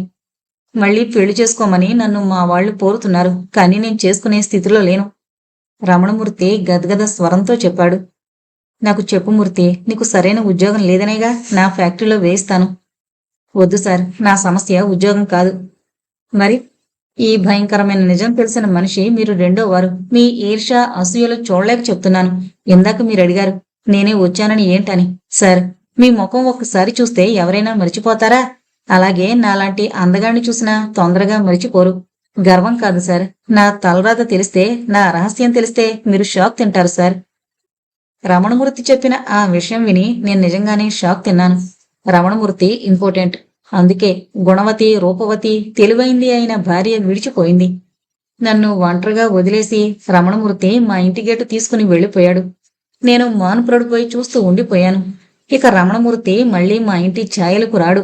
మరో మంచి మనిషిని నా తెలివిలేమితో పోగొట్టుకున్నాను. రాగిణితో నేను సూటిగా మాట్లాడలేకపోతున్నాను. ఒక పక్క అపారమైన నమ్మకం, అంతలోనే అగాధంలాంటి అనుమానం. నిప్పులేందే పొగరాదు. ఈ అనుమానం తీరందే నిద్ర పట్టదు. పనులు చాలా మందకొడిగా సాగుతున్నాయి. ఫ్యాక్టరీ గగో వెళ్లిన తర్వాత గాలికి కొట్టుకుపోయే ఎండుటాకులా ఉంది ఫ్యాక్టరీ పరిస్థితి. ఇంతమంది మనుషుల్లో ప్రమోద్ చంద్ తెలివైనవాడని అనిపించింది. చిరుచీకట్లు అలుముకుంటున్న వేళ అతని గదికి వెళ్లాను. మిగిలిన ఆ నిద్రముఖాలు గదిలో లేవు. ప్రమోద్ ఏదో రాసుకుంటున్నాడు. నన్ను చూసి తలెత్తి చూశాడు. ఆబెన్ ఆబెన్ అని బోసూన్ అని కుర్చీ చూపించాడు. యామే డిస్టర్బింగ్ యూ అని అడిగాను. Not at all. The dangerous years of adolescence chapter చదువుతున్నాను. చాలా ఇంట్రెస్టింగ్ గా ఉంది. నా స్వానుభవాన్నే రాశాడనిపిస్తోంది. ఈ వచ్చిరాని వయసు చాలా చెడ్డది. ఏదో రకంగా ఎవరినో ఏడిపించడం, అందంగా ఉన్న వస్తువును సొంతం చేసుకోవాలనుకోవడం, సెక్స్ గురించి ఊహాగానాలు. ఇప్పటికీ నాకు నవ్వొస్తోంది. నా 16వ ఏట 26 ఏళ్ల మా టీచర్ని రహస్యంగా ప్రేమించడం మొదలుపెట్టాను. ప్రేమలేఖ రాసి చేతికిచ్చాను. అది చదివి పొక్కును నవ్వి చెత్తబుట్లో వేసింది. అప్పుడు నాకు చాలా కోపం వచ్చింది. అది మనసులో ఉంచుకుంటారు కొంతమంది. కొంతమంది కసి తీర్చుకోవాలని చూస్తారు. అతను ఆగాడు. ఇంకో చిన్న రహస్యం. ఈ ప్రవర్తన బాగా ముసలివాళ్లైనా ఉండొచ్చు. మీ సబ్జెక్ట్ ఏంటి? నేను లేస్తూ అన్నాను. మాకు ఇవేమీ తెలియవు. నా సబ్జెక్ట్ ఇంజనీరింగ్. గేటు తీస్తూ ఆగిపోయాను. అక్కడ విష్ణుమూర్తి. విష్ణుమూర్తి నన్ను చూసి ఆగాడు. నల్లబడుతోన్న మీసకట్టు, చిరుగెడ్డం. ఏమోయ్, ఎలా ఉంది చదువు? అడిగాను. బాగానే ఉంది. ఇంట్లో ఎప్పుడూ కనబడవేం? మీరు వెళ్ళిన తర్వాత వస్తాను. ఎడోల్సెంట్ అంటే వీడు వేసే కదా. బాగా చదువుతున్నావా లేక? అప్పుడే అనుమానం వచ్చింది. ఆ ఉత్తరాలు రాసేవాడు వీడెందుకు కాకూడదు? అందంగా ఉన్న వస్తువులను సొంతం చేసుకోవాలనుకునే వయసు కదా. ఆ మధ్యన ఒక నౌకరు కుర్రాడు యజమానురాల్ని కామించి చంపిన కేసు గుర్తుకొచ్చింది. ఆమె స్నానం చేసేటప్పుడు రహస్యంగా గమనించేవాడట. ఉద్రేకం ఆపుకోలేక ఒకరోజు పాశవికంగా అనుభవించాడు. భయపడి గాయం చేశాడు. ఆమె శరీరంలో ప్రాణాన్ని మాయం చేశాడు. చిన్న గమ్మత్తు చేస్తే, అమ్మగారు నిన్ను ప్రేమగా చూసుకుంటున్నారా? కళ్ళల్లోకి చూస్తూ ప్రేమ అన్న పదాన్ని ఒత్తి పలుకుతూ అన్నాను. ఆ కళ్ళల్లో చిన్న మెరుపు. నా అనుమానం నిజమే. బాగానే చూసుకుంటున్నారు. ఇబ్బందిగా కదులుతూ అన్నాడు. తొందరగా చదువు పూర్తి చేసుకో. అమ్మగారు లాంటి అందమైన పిల్లనిచ్చి నీకు పెళ్లి చేస్తాను. గాబరా, సంతోషం, భయం ఉప్పెనలా రావడంతో ఉక్కిరిబిక్కిరయ్యాడు. నా అనుమానం బలపడింది. He's the culprit. ఎన్నాళ్ళు ఎక్కడెక్కడో వెతికాను. నా ఇంటి పొట్టలోనే ఉంది విషపు పురుగు. విష్ణుమూర్తి చేతిలో పుస్తకం దాచడానికి ప్రయత్నిస్తున్నాడు. ఆ పుస్తకం ఇలా ఇవ్వు. విష్ణుమూర్తి ఇచ్చాడు. నీతి లేని మనుషులు కథల సంపుటి. సెక్సీ కథలు, థ్రిల్లింగ్ కథలు. వీణ్ణి మరోసారి చూడాలి. ఎన్నాళ్లకు నాకు తెలిసింది. ఆ ఉత్తరాలు రాసే ఓపిక, మనస్థితి, టైము విష్ణుమూర్తికే ఉన్నాయి. నా నమ్మకం 24 గంటల్లోనే బలపడుతుందని అనుకోలేదు. సాయంత్రం విష్ణుమూర్తి సంచిలో ఏవో మోసుకుపోతున్నాడు. నేను గబగబా మేడ దిగాను. ఇంటి వెనక గేటు వైపు వెళ్లలేదు. మరో మూల చెట్లు గుబురిగా పెరిగిన చోటుకు వెళ్ళాడు. అక్కడ సంచిలో నుంచి ఏవో కాగితాలు తీస్తున్నాడు. నేను అక్కడికి గబగబా వెళ్ళాను. ఏంటోయవి అని అడిగాను. తెలుగు దినపత్రికలు కంగారు దాచుకుంటూ అన్నాడు. ఏమేంటి? పత్రిక, ప్రభ, భూమి, జ్యోతి, ఈనాడు. ఎక్కడివి? రాగిణి గారిచ్చారు. బెత్తరపోయాను. రాగిణి వీడికి పేపర్లిచ్చిందా? వాటిని ఇక్కడికెందుకు తెచ్చాడు? సరే చదువుకో అని నేనొచ్చేశాను. 5 నిమిషాల వరకు చెట్ల చోటున దాక్కున్నాను. నేను వెళ్ళిపోయినట్టు నిర్ధారించుకున్న తర్వాత విష్ణుమూర్తి కొన్ని పేపర్లు కుప్పగా పోశాడు. జేబులోంచి అగ్గిపెట్టి తీశాడు. ఒక పేపర్ ముక్కకు నిప్పంటించాడు. అది కాలిన తర్వాత దాన్ని పెద్ద కుప్ప మీద వేశాడు. పొగ పైకి లేచింది. నేను ఆలస్యం చేయలేదు. ఒక్క ఉరుకున అక్కడికి వెళ్ళాను. సంచిలో పేపర్లు బయటకు తీశాను. ఆశ్చర్యంగా చూస్తూ ఉండిపోయాను. అవి కత్తిరించబడున్నాయి. కత్తిరించిన అక్షరాలను ఎక్కడ వాడాడో నాకు తెలుసు. నాలో ఆవేశం ఉవ్వెత్తున లేచింది. ఎన్నాళ్ళు నాకు మనశ్శాంతి లేకుండా చేసింది వీడా, ఈ కుర్రవెదవా? పాము పిల్లను ఎదగనివ్వకూడదు. చేయి చేసుకున్నాను నాకు తెలియకుండానే. ఆ దెబ్బకు కళ్ళు బైర్లుగా ముంటాయి. బొగ్గ ఎర్రగా కందిపోయింది. తేరుకునేసరికి టైం పట్టింది. ఎర్రబడ్డ కళ్ళల్లో చివ్వున చిమ్మాయి నీళ్లు. వెదవకి పొట్టుబడేసరికి ఏడుపొస్తోంది. భ్రష్టుడా, నీకన్నం పెట్టి డబ్బిచ్చి ఉండడానికి నీడనిచ్చి సహాయం చేస్తే నాకే అపకారం చేస్తావా? Get out, get out from my side. నా గొంతులో ధాటికి నాకే ఆశ్చర్యం వేసింది. కుప్పలా కూలిపోయాడు విష్ణుమూర్తి. నేను అక్కడి నుంచి వచ్చేశాను. ఇవి నాకు రాగిణి గారిచ్చారు, కాల్చేమనిచ్చారు.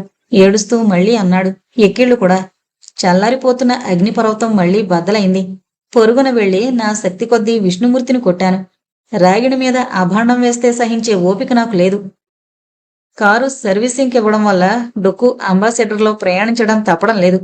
అది గేటు లోపలికి రాకుండా బయటే ఆగిపోయింది. నడుచుకుంటూ లోపలికొస్తూ ఉన్నాను. విష్ణుమూర్తి గదికేసి చూశాను. ఖాళీగా ఉంది. బాబాయ్ ఒకడే కూర్చునున్నాడు. హనుమాన్ చాలీసా చదువుకుంటున్నాడు. బాగా పాతదైపోయింది, చిరిగిపోయింది. బాబాయ్, కొత్త పుస్తకం తెప్పించుకోకూడదు అన్నాను. కళ్ళెత్తి చూశాడు బాబాయ్. మాట్లాడలేదు. నాకు ఈ పుస్తకం చాలే అనేమో అర్థం. విష్ణుమూర్తి నిజంగా వెళ్ళిపోయాడా? వెనక రోడ్డు మీదకు వెళ్ళాడా? ఇంట్లోకి వెళ్లకుండా చెట్ల మధ్యకు వెళ్ళాను. అక్కడ పేపర్లు తగలబడ్డ కుప్ప ఉంది. వెనక వైపు గేటు వైపు వెళ్ళాను. బజారు ఎప్పట్లాగే ఉంది, చేపల బజారులా. అప్రయత్నంగా బెంగాలీ విద్యార్థి గదివైపు చూశాను. చేతితో సంజ్ఞ చేసి పిలుస్తున్నాడు. వెళ్ళాను. బిజీగా ఉన్నారా? విష్ణుమూర్తి కోసం చూస్తున్నాను. ఇక్కడికొచ్చేవాడు రెడ్డి నారాయణతో మాట్లాడడానికి. నాతో ఎక్కువ మాట్లాడేవాడు కాదు. నా సబ్జెక్టు మానసిక శాస్త్రం కదా. అన్నట్టు మా ప్రొఫెసర్ దగ్గరకు ఒక కేసు వచ్చింది. మన ఊరిదే. అదేంటంటే ఒక విధవావిడ, ఆవిడకు ఒక కొడుకు. ఈ మధ్యనే పెళ్లి చేసింది. వాళ్ళిద్దరూ అన్యోన్యంగా ఉంటే భరించలేదు. తనకి దక్కని సుఖం ఇంకొకళ్లకు ఎందుకు దక్కాలి అన్న ఉక్రోషం. ఎలా అయినా విడదీయాలని ప్రయత్నించి ఆఖరికి నెగ్గింది, కోడల మీద లేనిపోని నిందలు వేసి. మీకీ విషయం తెలుసా? ప్రపంచ జనాభాలో 4 కోట్లకు పైగా మానసిక రుగ్మతలతో బాధపడుతున్నారు. మానసిక వ్యాధులు 2 రకాలు. ఒకటి సైకోసిస్, రెండోది న్యూరోసిస్. తీవ్రమైన రోగాలను సైకోసిస్ అని, సామాన్య మానసిక వ్యాధులను న్యూరోసిస్ అంటారు. మీరు చెప్పిన ఈ ఉక్రోషం అడాలసెంట్స్ లో ఉంటుందా? తక్కువ. వయోవృద్ధులైన వాళ్ళు, జీవితమంతా నరకం అనుభవించిన వాళ్ళకుండొచ్చు. విష్ణుమూర్తి విపరీతమైన ప్రవర్తనకు మానసిక చికిత్స చేయిస్తే? తళుక్కున మెరుపు మెరిసింది నాలో. ఆ వివరాలున్న మానసిక స్థితిలో బాబాయ్ కూడా ఉన్నాడు. అంటే బాబాయ్ కూడా నన్ను రాగిణిని చూసి కుళ్ళుతూ ఉంటాడా? ఆ విధవావిళ్ళ చేస్తాడా? విష్ణుమూర్తి బాబాయ్ కలిసి ఇవి చేయడం లేదు కదా. ఒకరిది ఆలోచన మరియు అనుభవం, రెండో వారిది ఆచరణ మరియు విషయ గ్రహణం. ఎస్, విష్ణుమూర్తి ఒకడే చేసుండడు. ఈ పనులన్నింటికీ బాబాయ్ అనుభవసారం వెనకుంటుంది. అతనికి మోటివ్ ఉంది, ఆ విధవరాలకున్నట్టు. విష్ణుమూర్తిని ఉపయోగించుకున్నాడా? ఏం చెయ్యాలి? కొన్ని నిమిషాలు ఆలోచించి అడిగాను.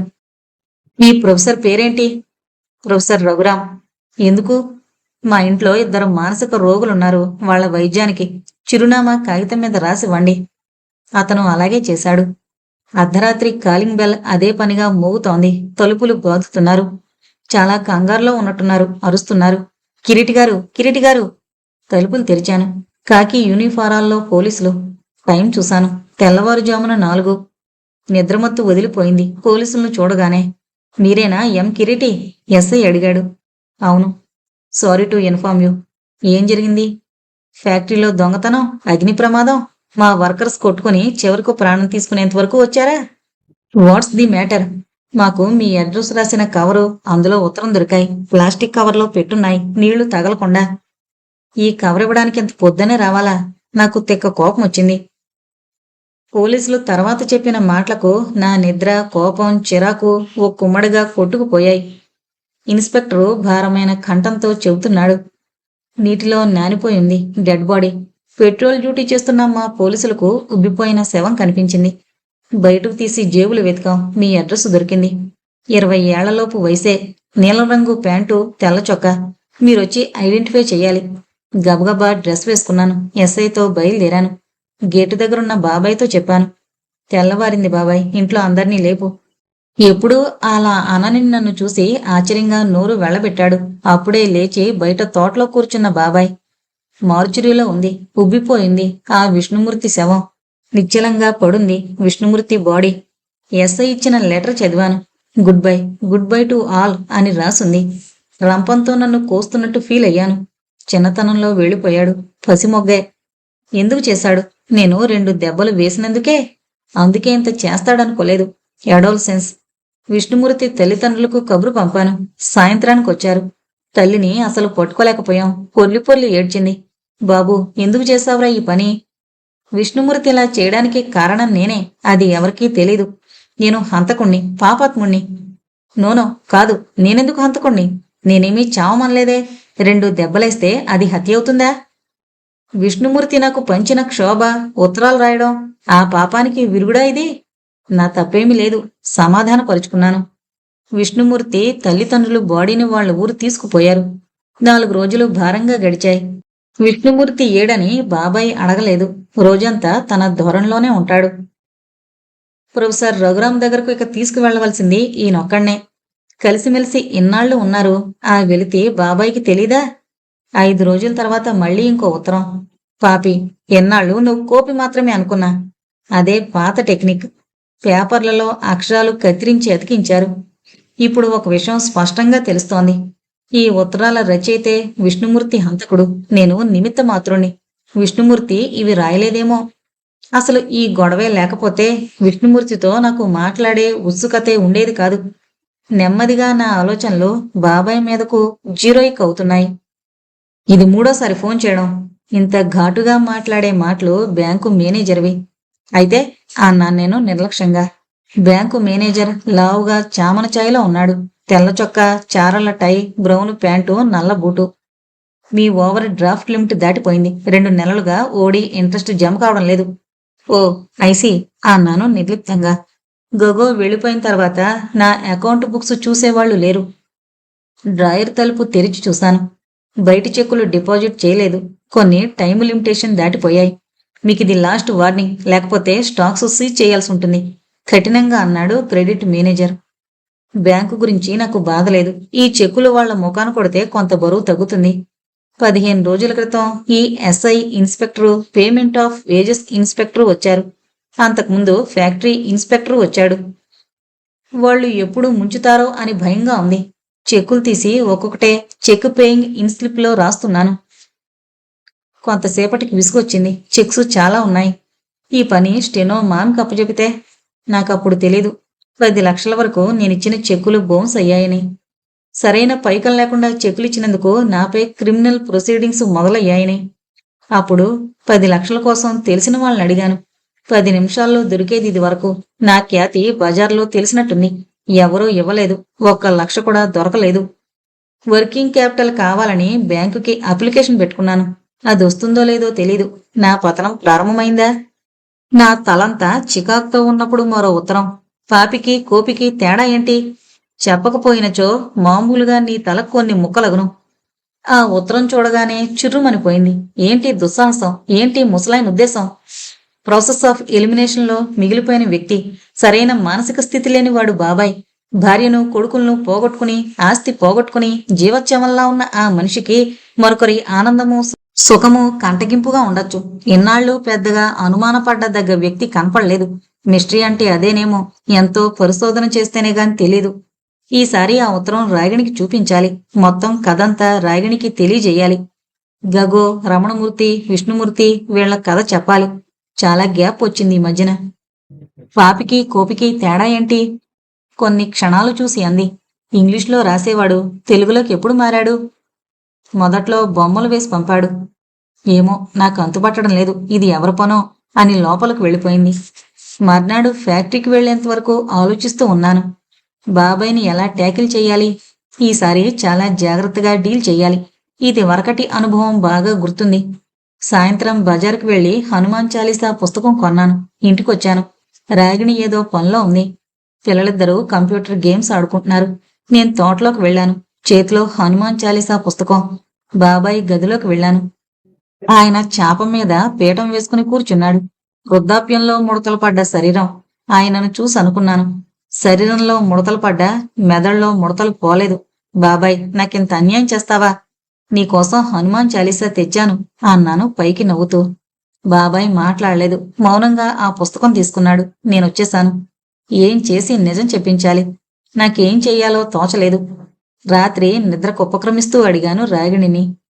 రాగిణి, మన దినపత్రికల్లో అక్షరాలు కత్తిరించే ఉత్తరాలు తయారు చేసి మన మీదే ఉపయోగిస్తున్నాడు. అవి ఎలా వెళుతున్నాయి? ఉండండి, నేను చదివిన పాత పేపర్లు కట్టగట్టి స్టోర్ రూంలో పడేస్తాను.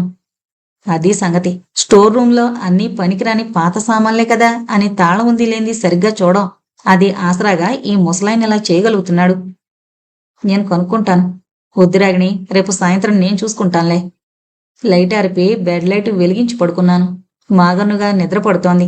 కెవ్వున అరుపు పడక గదంతా ప్రతిధ్వనించింది. మళ్లీ మళ్లీ అరుపులు. గబుక్కున లేచి లైటు వేశాను. రాగిణి నిద్రలో ఏడుస్తోంది. భయంతో వణికిపోతోంది. చెమటతో తడిసిపోతోంది. తటాలన వెళ్లి ఆమెను పొదివి పట్టుకున్నాను. రాగిణి, రాగిణి, ఏమైంది? నెమ్మదిగా కళ్ళు తెరిచింది. పాలిపోయిన ముఖంతో, కలవరపడ్డ కళ్లతో రాగిణి జైలుగొలిపేటట్టుగా ఉంది. నల్లకోతి, నల్లకోతి నా మీదకు దూకింది. నన్ను పట్టుకుని చొరకత్తులాంటి పళ్లతో నా ముఖాన్ని పీకుతోంది. వాడి గోళ్లతో నా శరీరాన్ని రక్కుతోంది. భయపడకు. నేను చెప్పిన విషయాలు విని అవే ఆలోచిస్తూ పడుకునుంటావు. అవే కలల రూపంలో వచ్చుంటాయి అనునయిస్తూ అన్నాను. పాలు వెచ్చజేసి పంచదార వేసి పట్టుకుని వచ్చాను. అప్పటికి తేరుకుంది. ఆ పాలు తాగింది. పడుకుని నెమ్మదిగా నిద్రలోకి జారిపోయింది. ఫ్యాక్టరీ ముందు జనం గుమిగూడున్నారు. వర్కర్సు, పక్క హోటల్ మనుషులు, షాపుల వాళ్ళు. కోర్టు సమన్సు ఫ్యాక్టరీ గుమ్మానికి అతికించున్నాయి. మళ్లీ వారం కేసు హీరింగ్. లోపలికి వెళ్లి లాయర్కు ఫోన్ చేశాను. What is this? కోపం గడిగాను. ఏమైంది కిరీటి గారు? ఫ్యాక్టరీ అంతా గగ్గోలుగా ఉంది. మీకు తెలీదా? ఎలా తెలుస్తుంది? నేను మీ రెగ్యులర్ ఎంప్లాయీని కాదు. I am a retainer. నా కోపం చల్లారింది. విషయమంతా చెప్పాను. మీరు బోగస్ చెక్కులు ఇచ్చినందుకే ఇలా జరుగుండొచ్చు అన్నాడు లాయర్. బోగస్ చెక్కులు కాదు. బ్యాంకులో డబ్బు లేకపోవడం ఒక కారణం చాలు. ఇది క్రిమినల్ కేసా, సివిలా? సాధారణంగా ఇటువంటివి క్రిమినల్ కేసులే. సమన్స్ అంటించుకోవడం ఎందుకు? కనుక్కుందాం. మామూలుగా అయితే పర్సనల్గా సర్వ్ చెయ్యాలి. అడిగితే ఏదో కారణం చెప్తారు. నేను 11 గంటలకు కోర్టుకు వెళ్ళినప్పుడు కనుక్కుని ఫోన్ చేస్తాను. ఏంటి ఇలా అవుతోంది? పటిష్టంగా ఉండే నా ఫ్యాక్టరీ ఇలా చిక్కుల్లోకి ఎలా వచ్చింది? 8 లక్షల పైన లాభం వస్తుందని ఊహించాను. అసలు ఫ్యాక్టరీ ఉంటుందా? అప్పుల దాటికి, కేసుల దాటికి కొట్టుకుపోతుందా? 12 గంటలకు లాయర్ ఫోన్ చేశాడు. 4 పెద్ద చెక్కులు, 20 చిన్న చెక్కులు తిరిగొచ్చాయి. మొత్తం 9,85,687 రూపాయలు 35 పైసలు. అంటే 10 లక్షలు. Yes, almost. ఏం చెయ్యాలి? కేసు హీరింగ్ వచ్చే లోపల డబ్బు కట్టేస్తే వాళ్ళని విత్డ్రా అవ్వమని చెప్పొచ్చు. అంటే ఇంకో వారంలో. అవును. మరి ఈ SI, payment of wages and factories act వీళ్ళ సంగతి? అవి మేనేజ్ చేయొచ్చు. వాళ్ళు అడిగిన రిటర్న్స్, ఇన్స్టాల్మెంట్లు కట్టేస్తే ఫ్యాక్టరీస్ కొన్ని ఫెసిలిటీస్ చూపిస్తే చాలు. నా ఎస్టిమేట్ ప్రకారం 50,000లో ఇదంతా అయిపోతుంది. నెమ్మదిగా ఫిగర్ 10.5 లక్షలకు పెరిగింది. భారంగా ఇంటికి వెళ్ళాను. 10.5 లక్షలు ఎలా తేవాలి ఆలోచిస్తున్నాను. రాగిణి దగ్గర ఏమైనా డబ్బుందా? ఎలా ఉంటుంది? నగలెమ్మని అడిగితే అంతా కలిపి 50,000 ఉండకపోవచ్చు. మిగిలిన ఆస్తి, ఇల్లు, ఈ తోట అమ్మితే 15 లక్షలు రావచ్చు. వారం రోజుల్లో ఎలా కుదురుతుంది బేరం? తెగనమ్మితే రావచ్చు. రాగిణి రావడం నేను గమనించలేదు. సాయంత్రం బాబాయ్ గారిని అడుగుదామనుకున్నారు. హఠాత్తుగా గుర్తుకొచ్చింది. అవును, నా ఈ ప్రస్తుత స్థితికి బాబాయే కారణం. ఈ ఉత్తరాలు రాయకపోతే గోగో ఉండేవాడు. ఫ్యాక్టరీ నడుస్తూ ఉండేది. అప్పులుండేవి కావు. ఇల్లమ్మే స్థితి వచ్చేది కాదు. తోటలోకి వెళ్ళాను. ఆయన చూడకుండా లోపలికి వెళ్ళాను. మామూలుగా ఉంది గదంతా. మంచినీళ్ల కూజ, తుంగచాప, దానిమీద బొంత. బొంత కింద ఎత్తుగా. వెంటనే నా దృష్టిని ఆకర్షించింది. ఒక్క ఉదుటను పోయి ఆ బొంత ఎత్తాను. పాత న్యూస్ పేపర్లు అక్కడక్కడ కట్ చేసున్నాయి. కిటికీలో జిగురు సీసా, కొన్ని తెల్ల కాగితాలు. నాకొచ్చే ఉత్తరాల్లో తెల్ల కాగితాలు ఇలాగే ఉన్నాయి. స్టాంపులు అతికించిన కవర్లు, డ్రాయింగు ఇంకు బాట్లు, కలం. నెమ్మదిగా లోపలికొచ్చాడు బాబాయ్. బిక్కచచ్చిపోతాడనుకున్నాను. చిత్రపడిపోతాడనుకున్నాను. నిమ్మకు నీరెత్తినట్టున్నాడు. ఏమీ కలవరపడలేదు. ఈ పేపర్లేంటి? గట్టిగా అడిగాను. మాట్లాడలేదు. బెల్లం కొట్టిన రాయిలా మాట్లాడమేం? నీ మూలంగా నాకు కుడి భుజంలా ఉండే గగోని పోగొట్టుకున్నాను. ఒక చిన్ననాటి స్నేహితుడి స్నేహాన్ని జారవిడుచుకున్నాను. మరో నిండు ప్రాణమే పోయింది నీ వల్ల. నా ఫ్యాక్టరీ మూతపడేటట్టుంది.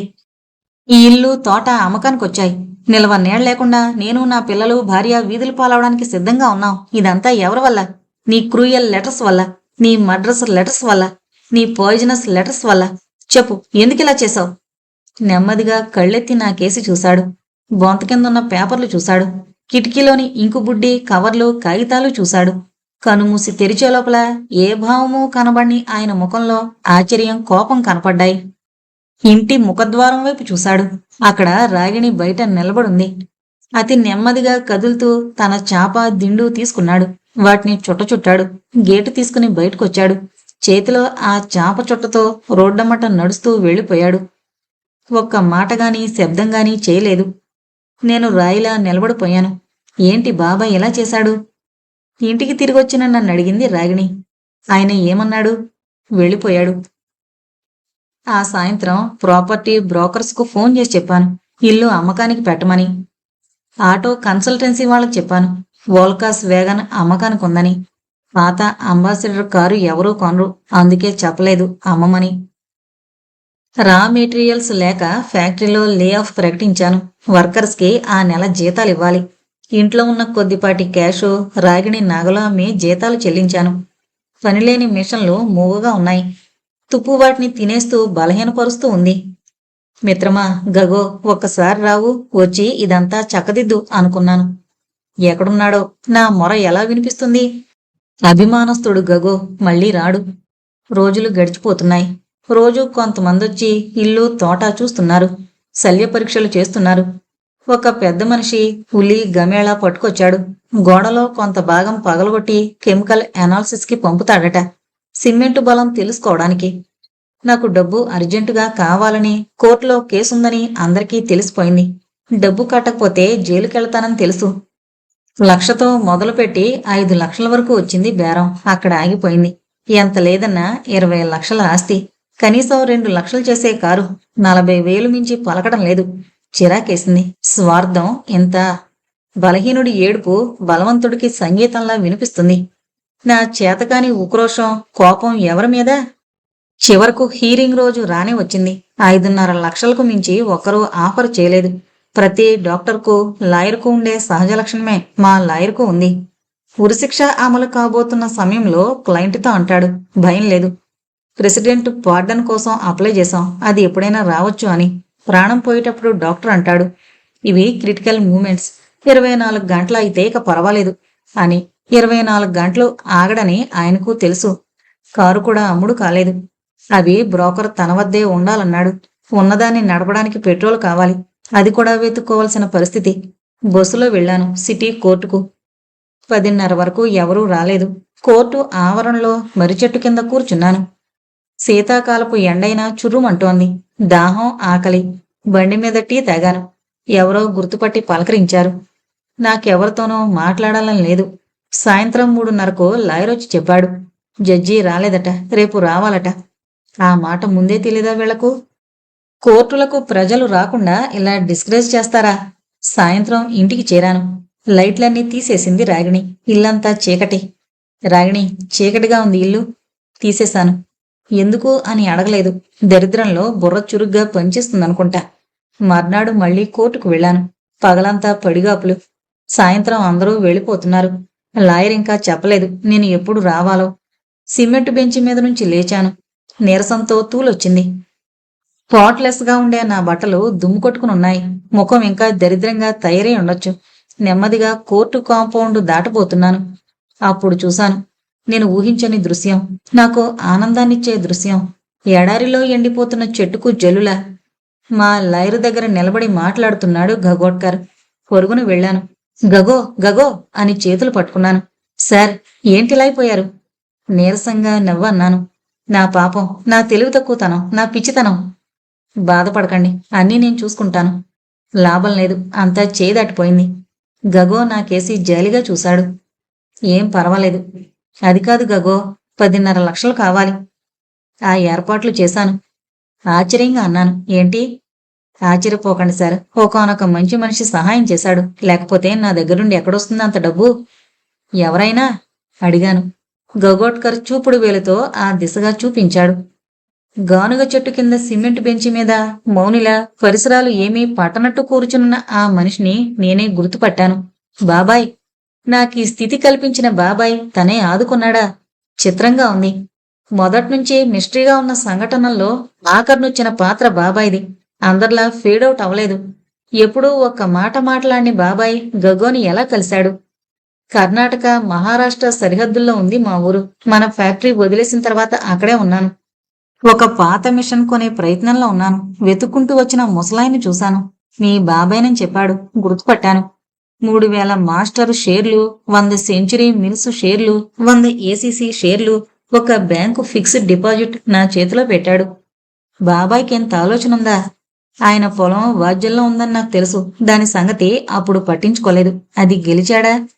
25 ఎకరాల భూమి, ఎకరానికి 1,00,000 వంతున 25 లక్షలు. అవతల పార్టీతో రాజీకొచ్చి వచ్చిన డబ్బుని ఇలా ఇన్వెస్టు చేసుంటాడా? ఏం చేసినా ఉపయోగించే పని చేశాడు. బాబాయిని అనుమానించినందుకు నన్ను నిందించుకున్నాను. తర్వాత 4 రోజులు తెలియకుండా గడిచిపోయాయి. గగో కొన్ని కాగితాలు పట్టుకొచ్చాడు. వాటిలో సంతకం చేయడమే నా పని. 5వ రోజు ఫ్యాక్టరీ తెరిచారు. వర్కర్స్ అంతా ఉత్సాహంగా పనిలో చేరారు. ఒక విషయం నాకు అర్థం కాలేదు. బాబాయ్ గొంతు ఎలా ఉంటుందో విని చాలా రోజులైంది. ఆయన మాట్లాడగా వినలేదు. గగో దగ్గరకు వెళ్లి నా పరిస్థితి ఎలా చెప్పాడు? అభిమానమే ప్రాణంగా భావించే గగో బాబాయ్ మాటలకు ఎలా తల వంచాడు? 10 లక్షల డబ్బు ఎలా వచ్చిందో తెలిసింది. ఈ ప్రశ్నలకు సమాధానాలు నాకు తెలిసినప్పుడు నా తల తిరిగిపోయింది. ఆ షాక్ నుంచి, దిగ్భ్రమ నుంచి తేరుకునేసరికి కొన్ని రోజులు పట్టింది. ఫ్యాక్టరీ పని మళ్లీ ఊపందుకుంది. కొత్త యంత్రం ఇప్పుడు తుదిరూపు దిద్దుకుంటూ ఉంది. గగో ఒక్కడి ఉనికితో మొత్తం సీనే మారిపోయింది. మామూలు పరిస్థితులు ఏర్పడిన తర్వాత నాకు ధైర్యం వచ్చింది. బ్యాంకు మేనేజర్ని పిలిపించాను. చెడామడా తిట్టాను. అప్పటికి నాకు పూర్తి మనశ్శాంతి లభించింది. బాబాయ్ తోటలో ఉండి ఇంటికి చేరుకున్నాడు. వచ్చి నాతో ఉండమంటే మాట్లాడలేదు. ఇలాంటి మౌని గగోతో ఎలా మాట్లాడుతున్నాడు? మరిచిపోయిన విషయం మళ్లీ గుర్తుకొచ్చింది. మళ్లీ ఇంకో ఉత్తరం, ఒక కాగితం, 2 బొమ్మలు. ఎర్రటి సుకుమారంగా కనబడే గులాబీ పువ్వు, దాని గుండెల్లో బాకు, రక్తం చిందిస్తోన్న పువ్వు. రెండోది లేత జింకపిల్ల, బెదురుతున్న కళ్ళు, ముఖంలో మరణ వేదన. ఒక పులి దాని పేక తన వాడిపాళ్లతో కొరకబోతూ ఉంది. నిస్సహాయంగా మెడను పులికిచ్చిన జింక. ఇది చిత్రం. ఏంటివి? గగోని పిలిచాను. అవి చూపించాను. వాటిని చూసి టేబుల్ మీద పడేశాడు. ఇవి ఆగిపోతాయనుకున్నాను. నేను అలాగే అనుకున్నాను. మళ్ళీ ఇవేంటి? ఎవడు వీడు నన్ను పట్టి పీడిస్తున్నాడు? మీకు ప్రమోద్ చంద్ తెలుసు కదా? తెలుసు. బెంగాలీ విద్యార్థి. సాయంత్రం మనం అతన్ని కలుసుకోవాలి. నేను రావాలా? గగో ఆలోచించి అన్నాడు. పోనీ మీరు రానక్కర్లేదు, నేను చూసుకుంటాను. ఈ లెటర్స్ వెనక తెలివిగా కనబడే ఈ బెంగాలీ ఉన్నాడా? ఇలా అనుకోంది జరగడమే జీవితమేమో. రొటీన్గా ఉంటే మనిషి బోరుతో చచ్చేవాడు. సాయంత్రం గగో వచ్చాడు. సార్, అపాయింట్మెంట్ తీసుకున్నాను. ఈ స్టూడెంట్ను కలుసుకోవడానికి అపాయింట్మెంట్ కావాలా? సారీ, మనం ప్రొఫెసర్ రఘురాం గారిని కలుస్తున్నాం. ఎందుకు? మన సమస్యకు శాశ్వత పరిష్కారానికి. ప్రొఫెసర్ రఘురాం వయసు 50 పైనే ఉంటుంది. బలమైన శరీరం, నవ్వుతూ ఉల్లాసంగా కనబడే ముఖం, ఆత్మవిశ్వాసాన్ని కలిగించే కళ్ళు. సాపీగా ఉన్న జుట్టు వెనక్కు దువ్వాడు. చెంపల దగ్గర నిరుసుంది. గగోట్కర్ నేను లోపలికి వెళ్ళాం. ఇంకా 2-3 బయట కాచుకునున్నారు. మమ్మల్ని చూడగానే కూర్చోమన్నారు. You are Kireeti? నన్ను చూసి అడిగాడాయన. ఆ చిన్న గదిలో కంగుమంది ఆయన కంఠం.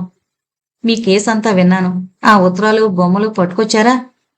మొదటొచ్చిన ఉత్తరం ఎక్కడో పడేశాను. తర్వాతవన్నీ దాచిపెట్టాను.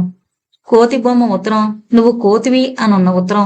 ఒరే చింపాంజీ, నీ భార్య నువ్వనుకున్నంత మంచిదేం కాదు అనుంది. యు ర్యాట్ బివేర్ అనుంది. నీ భార్య నీ ఇంటి వెనక కాలేజీ కుర్రాళ్లతో అన్న ఉత్తరం. పాపి, ఎన్నాళ్ళు నువ్వు కోపి మాత్రమే అనుకున్నా అని రాసింది. ఆఖరి 2 ఉత్తరాలు ఇచ్చాను. అవి రఘురాం చూశాడు. వాటిని ఒక ఫైలు కవర్లో పెట్టి ఇలా రాశాడు. మిసెస్ కిరీటి. నేనన్నాను, డాక్టర్, మీరు పొరబడుతున్నారు. మిస్టర్ అని రాయడానికి బదులు మిసెస్ రాశారనుకుంటాను. రఘురాం నవ్వుతూ అన్నాడు, మిస్టర్ కిరీటి, రేపు వచ్చేటప్పుడు మీ భార్యను తీసుకురండి. నేను గగో బయటకొచ్చాం. గగో, రాగిణి ఎందుకిక్కడికి? ఆవిడ గురించి 2-3 ఉత్తరాలున్నాయి కదా, అందుకే. గగోకి తెలుసు. ఎందుకో నాకు చెప్పడం లేదు. నోట్స్ ఆన్ అబ్సెషన్ న్యూరోసిస్లో కొన్ని ఇంట్రెస్టింగ్ కేసులున్నాయి. రఘురాం మా కేసి చూసన్నాడు.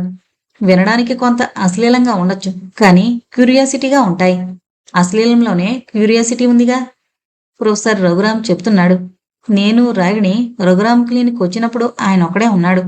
మా అపాయింట్మెంట్ టైంలో ఎవరూ రాకుండా చేశాడు. ఓ 18 ఏళ్ల అమ్మాయి ఉంది. ఆమె తండ్రికి ఇంకొక వివాహిత స్త్రీతో సంబంధం ఉంది. ఆ అక్రమ సంబంధం గురించి ఆ వివాహిత స్త్రీ భర్తకు తెలుసు. అతను ఈ యువతి దగ్గరకు వచ్చి అనేవాడు, మీ నాన్నను మీ అమ్మకు విడాకులు ఇవ్వమను. అప్పుడు నా భార్య మీ నాన్నను పెళ్లాడుతుంది. అప్పుడు నేను కూడా ఫ్రీ కదా, అప్పుడు నిన్ను పెళ్లాడతాను అని వేధించేవాడు. ఆ అమ్మాయి విపరీతమైన మానసిక సంఘర్షణకు గురై రోగిగా మారింది. ఆమెకు ఫ్రాయిడ్ చికిత్స చేసి మనిషిని చేశాడు. ఇంకొక ఆవిడుంది. ఆమెకు గుర్రం కరుస్తుందేమోనన్న భయం, అర్థలేని భయం అని అందరూ నవ్వేవారు. చిన్న వయసులో ఎత్తుగా తెల్లగా ఉన్న ఒక గుర్రం మరో గుర్రాన్ని కరిచి దాన్ని సంగమిస్తుంది. అప్పట్నుంచి ఆ అమ్మాయికి మగజాతి మీద ఏహ్యత ఏర్పడింది. మగవాణ్ణి చూసి తనకి గుర్రం గుర్తుకొచ్చేది. అలా వీడు కూడా కరుస్తాడేమోనని భయపడిపోయేది. మగాడంటే ఉండే భయమే గుర్రంగా ఆమె భావించేది. అది ట్రీట్ చేసి ఫ్రాయిడ్ బాగు చేశాడు. రఘురాం చెప్తున్నాడు, మనిషి మనసు సముద్రం లాంటిది. ఈ సముద్రంలో కొన్ని వేల ఆలోచనలు, భయాలు మన శరీరంలో అనుక్షణం పుట్టే టిష్యూ లాంటివి. ఇవి ఒక క్రమ పద్ధతిలో లేనప్పుడు టిష్యూలు విపరీతంగా పుడితే ఏర్పడే క్యాన్సర్లా మానసిక రుగ్మత ప్రారంభమవుతుంది. పూర్తిగా చేయి దాటిపోయిన తర్వాత గాని ఈ రోగం బయటపడదు. ఇది ప్రాథమిక దశలో తెలిస్తే చికిత్స సులువు. రఘురాం నాకేసి రాగిణికేసి మార్చి మార్చి చూశాడు. శబ్దమే వెలువరించని మీ బాబాయ్ గగోతో ఎలా మాట్లాడాడు? అభిమానమే ప్రాణంగా భావించే గగో మీ బాబాయ్ మాటలకు ఎలా తలవంచాడు అన్న శేష ప్రశ్నలకు సమాధానం ఈ మిస్టరీ లెటర్స్ రాసిందెవరో తెలుసుకోవడానికి ఉపయోగపడుతుంది. విష్ణుమూర్తి చెట్ల గుబురులో పేపర్లు కాలుస్తున్నప్పుడు మీరు చూశారు. అవి ఎవరిచ్చారని చెప్పాడు? ఒకసారి గుర్తు చేసుకోండి. ఇవి రాగిణి గారిచ్చారు, కాల్చేయమని చెప్పారు అన్న మాటలు ఇంకా నా చెవుల్లో గింగురుమంటూ ఉన్నాయి. చెప్పాను డాక్టర్కు. అతను అబద్ధం చెప్పాడు. ప్రొఫెసర్ నా వంక సాలోచనగా చూసన్నాడు. విష్ణుమూర్తి చెప్పింది నిజం. రాగిణి ఆ పేపర్లిచ్చింది. నేను దిమ్మెరపోయాను. మళ్ళీ అన్నాడు ప్రొఫెసర్. మీ బాబాయ్ గదిలో బొంత కింద పేపర్లు, జిగురు సీసా, తెల్ల కాగితాలు, స్టాంపులు అంటించిన కవర్లు ఇవన్నీ రాగిణి ఆయన లేని సమయంలో అక్కడుంచింది. ఆ రోజు మీరు ఆయన్ని అడుగుతారని ఆమెకు తెలుసు. ఒక్కొక్క విషయమే వింటూ ఉంటే నాకు మతిభ్రమణం కలిగేలా ఉంది. అంటే మొదట్నుంచి ఇదంతా చేస్తోంది రాగిణా? ఆశ్చర్యంగా అడిగాను ప్రొఫెసర్ని. ఎస్, మొదటి ఉత్తరం నుంచి చివరి వరకు ఆమె రాసింది. ఎందుకు? తన మీద తనే అభాండం ప్రచారం చేసుకుంటారా ఎవరైనా? మా బాబాయ్ చేశాడని నేనింకా నమ్ముతున్నాను. రాగిణి ముమ్మాటికి అలా చేయదు. నమ్మండి. మీకింకో విషయం తెలుసా? మీ బాబాయ్ కుడి చెయ్యి పెరాలసిస్ అటాక్లో పనిచేయకుండా పోయింది. మరి ఆయన ఎడం చేత్తో ఇవన్నీ చేయగలడా? అసాధ్యం కదా. మోరోవర్, రెండో చేత్తో ఆయన కత్తిని పట్టలేడు, కటింగ్ చేయలేడు. బాబాయ్కి పెరాలసిసా? నేనా విషయం గమనించలేదు. జరిగిన సంఘటనలో డాక్టర్ వాదన విన్న తర్వాత కూడా నాకు రాగిణి మీద డౌట్ రావడం లేదు. ప్రొఫెసర్, ఇవన్నీ మీకెలా తెలుసు? గగో అండ్ యువర్ అంకుల్ అంటే బాబాయ్ చెప్పారు. రాగిణి జిగురు, తెల్ల కాగితాలు, కవర్లు తన గదిలో పెట్టడం మీ బాబాయ్ స్వయంగా చూశాడు. మీ ఆర్థిక దుస్థితికి కారణం గగో హెల్ప్ లేకపోవడం అని ఆయనకు అర్థమైంది. గగో వెళ్ళిపోవడానికి కారణం ఒక రకంగా రాగిణి రాసే ఉత్తరాలేనని ఆయనకు తెలిసింది. నీతో అవమానం పొందిన తర్వాత బయలుదేరి తన ఊరికి వెళ్ళాడు. అక్కడ దాచుకున్న షేర్లు డబ్బు తీసుకున్నాడు. గగో దగ్గరకొచ్చాడు. పరిస్థితంతా చెప్పాడు. నీ తప్పేమీ లేదని తెలిసిన గగో, నీ ఫ్యాక్టరీ పరిస్థితి తెలిసిన గగో వెనలా కరిగిపోయాడు. ప్రాణం పణంగా పెట్టినా రాని మనిషి నిప్పులాంటి నిజానికి, మహార్నవల గర్భంలో దాగుండే బడబాగ్ని లాంటి నిజానికి బొద్దుడయ్యాడు. అందుకే మారు ఆలోచించకుండా నీ దగ్గరకొచ్చి పరిస్థితి చక్కదిద్దాడు. నేనడిగిన దానికి సమాధానం చెప్పలేదు ప్రొఫెసర్ మీరు. తన మీదే తనే ఎవరైనా అభాండాలు ప్రచారం చేసుకుంటారా? రఘురాం కొన్ని క్షణాలు మౌనం వహించాడు. మిస్టర్ కిరీటి, శాడిజం, స్కైజోఫెర్నియా అంటే స్ప్లిట్ పర్సనాలిటీ, పెరోనియా, ట్రాన్సీ విస్టిజం, నార్కిసిజం అన్న మానసిక స్థితులు మానసిక రోగాల పేర్లు. మన మనసు పొరల్లో మనకి తెలియకుండా కొన్ని భావనలు, బలహీనతలు పొంచుంటాయి. అనుకూలమైన పరిస్థితులు ఏర్పడినప్పుడు ఇవి రుగ్మత రూపంలో బయటపడుతూ ఉంటాయి. ఒక అందమైన అమ్మాయి మామూలు వాళ్ళకన్నా చాలా భిన్నంగా తనొక ఎక్స్ట్రాడినరీ మనిషినని ఆమెకు తెలుసు. తనకి తగిన అందమైన యువకుడి మనోరూపం ఎప్పుడో ఆమె ఊహల్లో ముద్రపడింది. ఆమె మనో సుందరుడు తప్ప మిగిలిన వారందరూ సామాన్యులు, అలగా జనం. ఆమె పేదరికం వల్ల ఒక సామాన్యుడితో పెళ్లి జరుగుతుంది. ఆమె ఆశల జలాశయం ఎండిపోతుంది. అందులో పద్మాలు ఎండి మాడిపోయాయి. నిస్సహాయురాలు, ఏం చేయలేదు. ఆ వరుడు సామాన్యుల కన్నా ఒకంత తక్కువ, రూపంలో కురిపి. రూపానికి ప్రాధాన్యతిచ్చే ఆమె ఇది అసలు భరించదు. అతను మంకీలా ఆమెకు కనిపిస్తాడు. ఆమె మెదడు పొరల్లో, మనస్సు కుహరాల్లో బ్లాక్ మంకీ అంటే అసహ్యం, రోత, భయం. విధికి తల ఉంచి ఆమె కోపరం చేస్తూ ఉంటుంది. భర్త దరిచేరినప్పుడు ఎంతో ఇష్టాన్ని పైకి ప్రదర్శించినా మానసికంగా తనొక కోతి చేతిలో నాశనమైనట్టు లోపల బాధపడుతూ ఉంటుంది. మన భారత స్త్రీలు విచిత్రమైన స్పెసిమన్స్, యూనిక్, ప్రపంచంలో అరుదు. వాళ్లను అర్థం చేసుకోవడం కష్టం. వాళ్ల మనసులో ఏముందో తెలుసుకోలేం. మోటివ్స్ ఏంటో అసలు అర్థం కావు.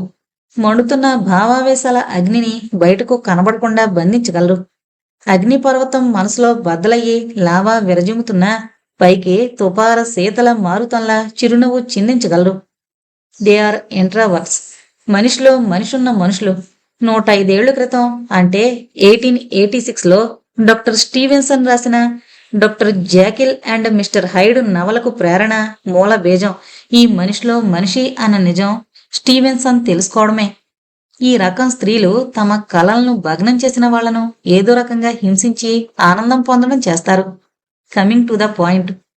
పెళ్లైన ఈ 12 సంవత్సరాల్లో మీ భార్య తన ఆవేశాన్ని భద్రంగా దాచుకుంది. ఇప్పుడు అనుకూలమైన పరిస్థితులు ఏర్పడ్డాయి. సుఖవంతమైన జీవితం, కావలసినంత leisure. Ideal brain is devil's workshop. Ragini అందగత్తె కాదు, అపారమైన తెలివితేటలుంది. పగడబందీగా ప్లాన్ వేసింది. తన మానసిక వేదనకు కారణమైన మిమ్మల్ని బాధించి తృప్తి పొందాలని కృతకృత్యురాలైంది. ప్రొఫెసర్ రఘురాం ఆగాడు. నేను రాగిణి ముఖంలోకి చూశాను. ఆమె ముఖం ఎర్రగా కందిపోయింది. పెదవులు అదురుతున్నాయి, చెమటలు పడుతున్నాయి. ఒక్క ఉదుటన ఆమె కుర్చీలో నుంచి లేచింది. స్వింగ్ డోర్స్ తెరుచుకుని క్లినిక్ బయటకు పరిగెత్తింది. నేను లేవబోయాను. ప్రొఫెసర్ రఘురాం మీద నాకు కోపం వచ్చింది. మీరు పొరపాటు చేశారు. పేషెంట్ ముందే ఆ పేషెంట్కున్న రోగాన్ని ఏ డాక్టరు డిస్కస్ చేయడు. రఘురాం శాంతంగా అన్నాడు. ఇది కూడా పార్ట్ ఆఫ్ ట్రీట్మెంట్. ఆమెను ప్రొవోక్ చేసి చూశాను. So far she is cold blooded screamer. Okay, all right. Ragini ఎక్కడికి వెళ్ళింది? ఏం ఆగాయిత్యం చేస్తుందో ఆదురుద్దాగా అన్నాను. You are right. ఇప్పుడు ఆమె ఆత్మహత్యకు ప్రయత్నిస్తుంది, రఘురాం అన్నాడు. What doctor you are? కోపంగా అంటున్న నా మాటలకు అడ్డేస్తూ అన్నాడు ప్రొఫెసర్ రఘురాం. ఆవేశంలో ఏదేదో అంటున్నారు. I am professor come doctor. నా రోగుల బోగోగుల సంగతి బాగా తెలుసు. తలుపు తెరుచుకుని వార్డు బాయ్ వచ్చాడు. రఘురాం అతనితో మౌన సంజ్ఞలు చేశాడు.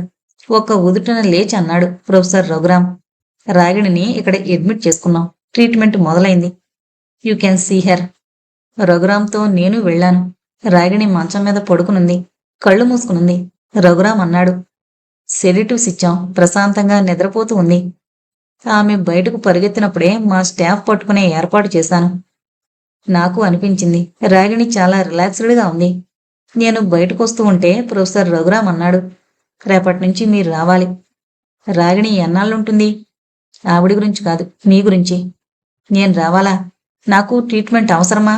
Yes, as outpatient. అర్థమైంది నాకు. వెంటనే నమ్మేసి కన్క్లూజన్కి వచ్చేస్తాను. నిజానిజాలు తెలుసుకునే శక్తి లేకపోవడం ఈ ట్రాజడీకి కారణం కూడా. నాకు కావాలి ట్రీట్మెంట్. శీతాకాలం వెనక పెట్టింది. కత్తిలా కోసే చలిగాలి చల్లగాలిగా మారింది. ఇప్పుడు సెగలాగా మంటలా గాలి వీస్తూ ఉంది. వరండాలో కూర్చున్నాను నేను. ఉదయిస్తున్న సూర్యుడిని చూస్తున్నాను. ఎర్రటి గులాబీలు పరిపూర్ణంగా వికసించున్నాయి. నా పక్కనే రాగిణి ఉంది. క్లినిక్లో 3 నెలలు ఉండడం వల్ల, హైలీ న్యూట్రిషన్ ఫుడ్ వల్ల కొంచెం లావెక్కింది. తళతళలాడే చెక్కిళ్ళు రంగు మారాయి. తళతళల బదులు ఫేడైన కలర్ కనిపిస్తోంది. Beauty is skin deep, nobleness is depthless. అందం లోతు చర్మం వరకు, ఉదాత్తతకు లోతే లేదు. సంతృప్తిగా ఉంది నాకు రాగిణిలో వచ్చిన మార్పుకు. ఒక అనుమానం రాగిణి. సారీ, 2 అనుమానాలు. రాగిణి నాకేసి నవ్వుతూ చూసింది. నేను వేసిన పొడుపు కథ కదా. అదొకటి. రెండోది, పాపికి కోపికి తేడా ఏంటి అన్నది.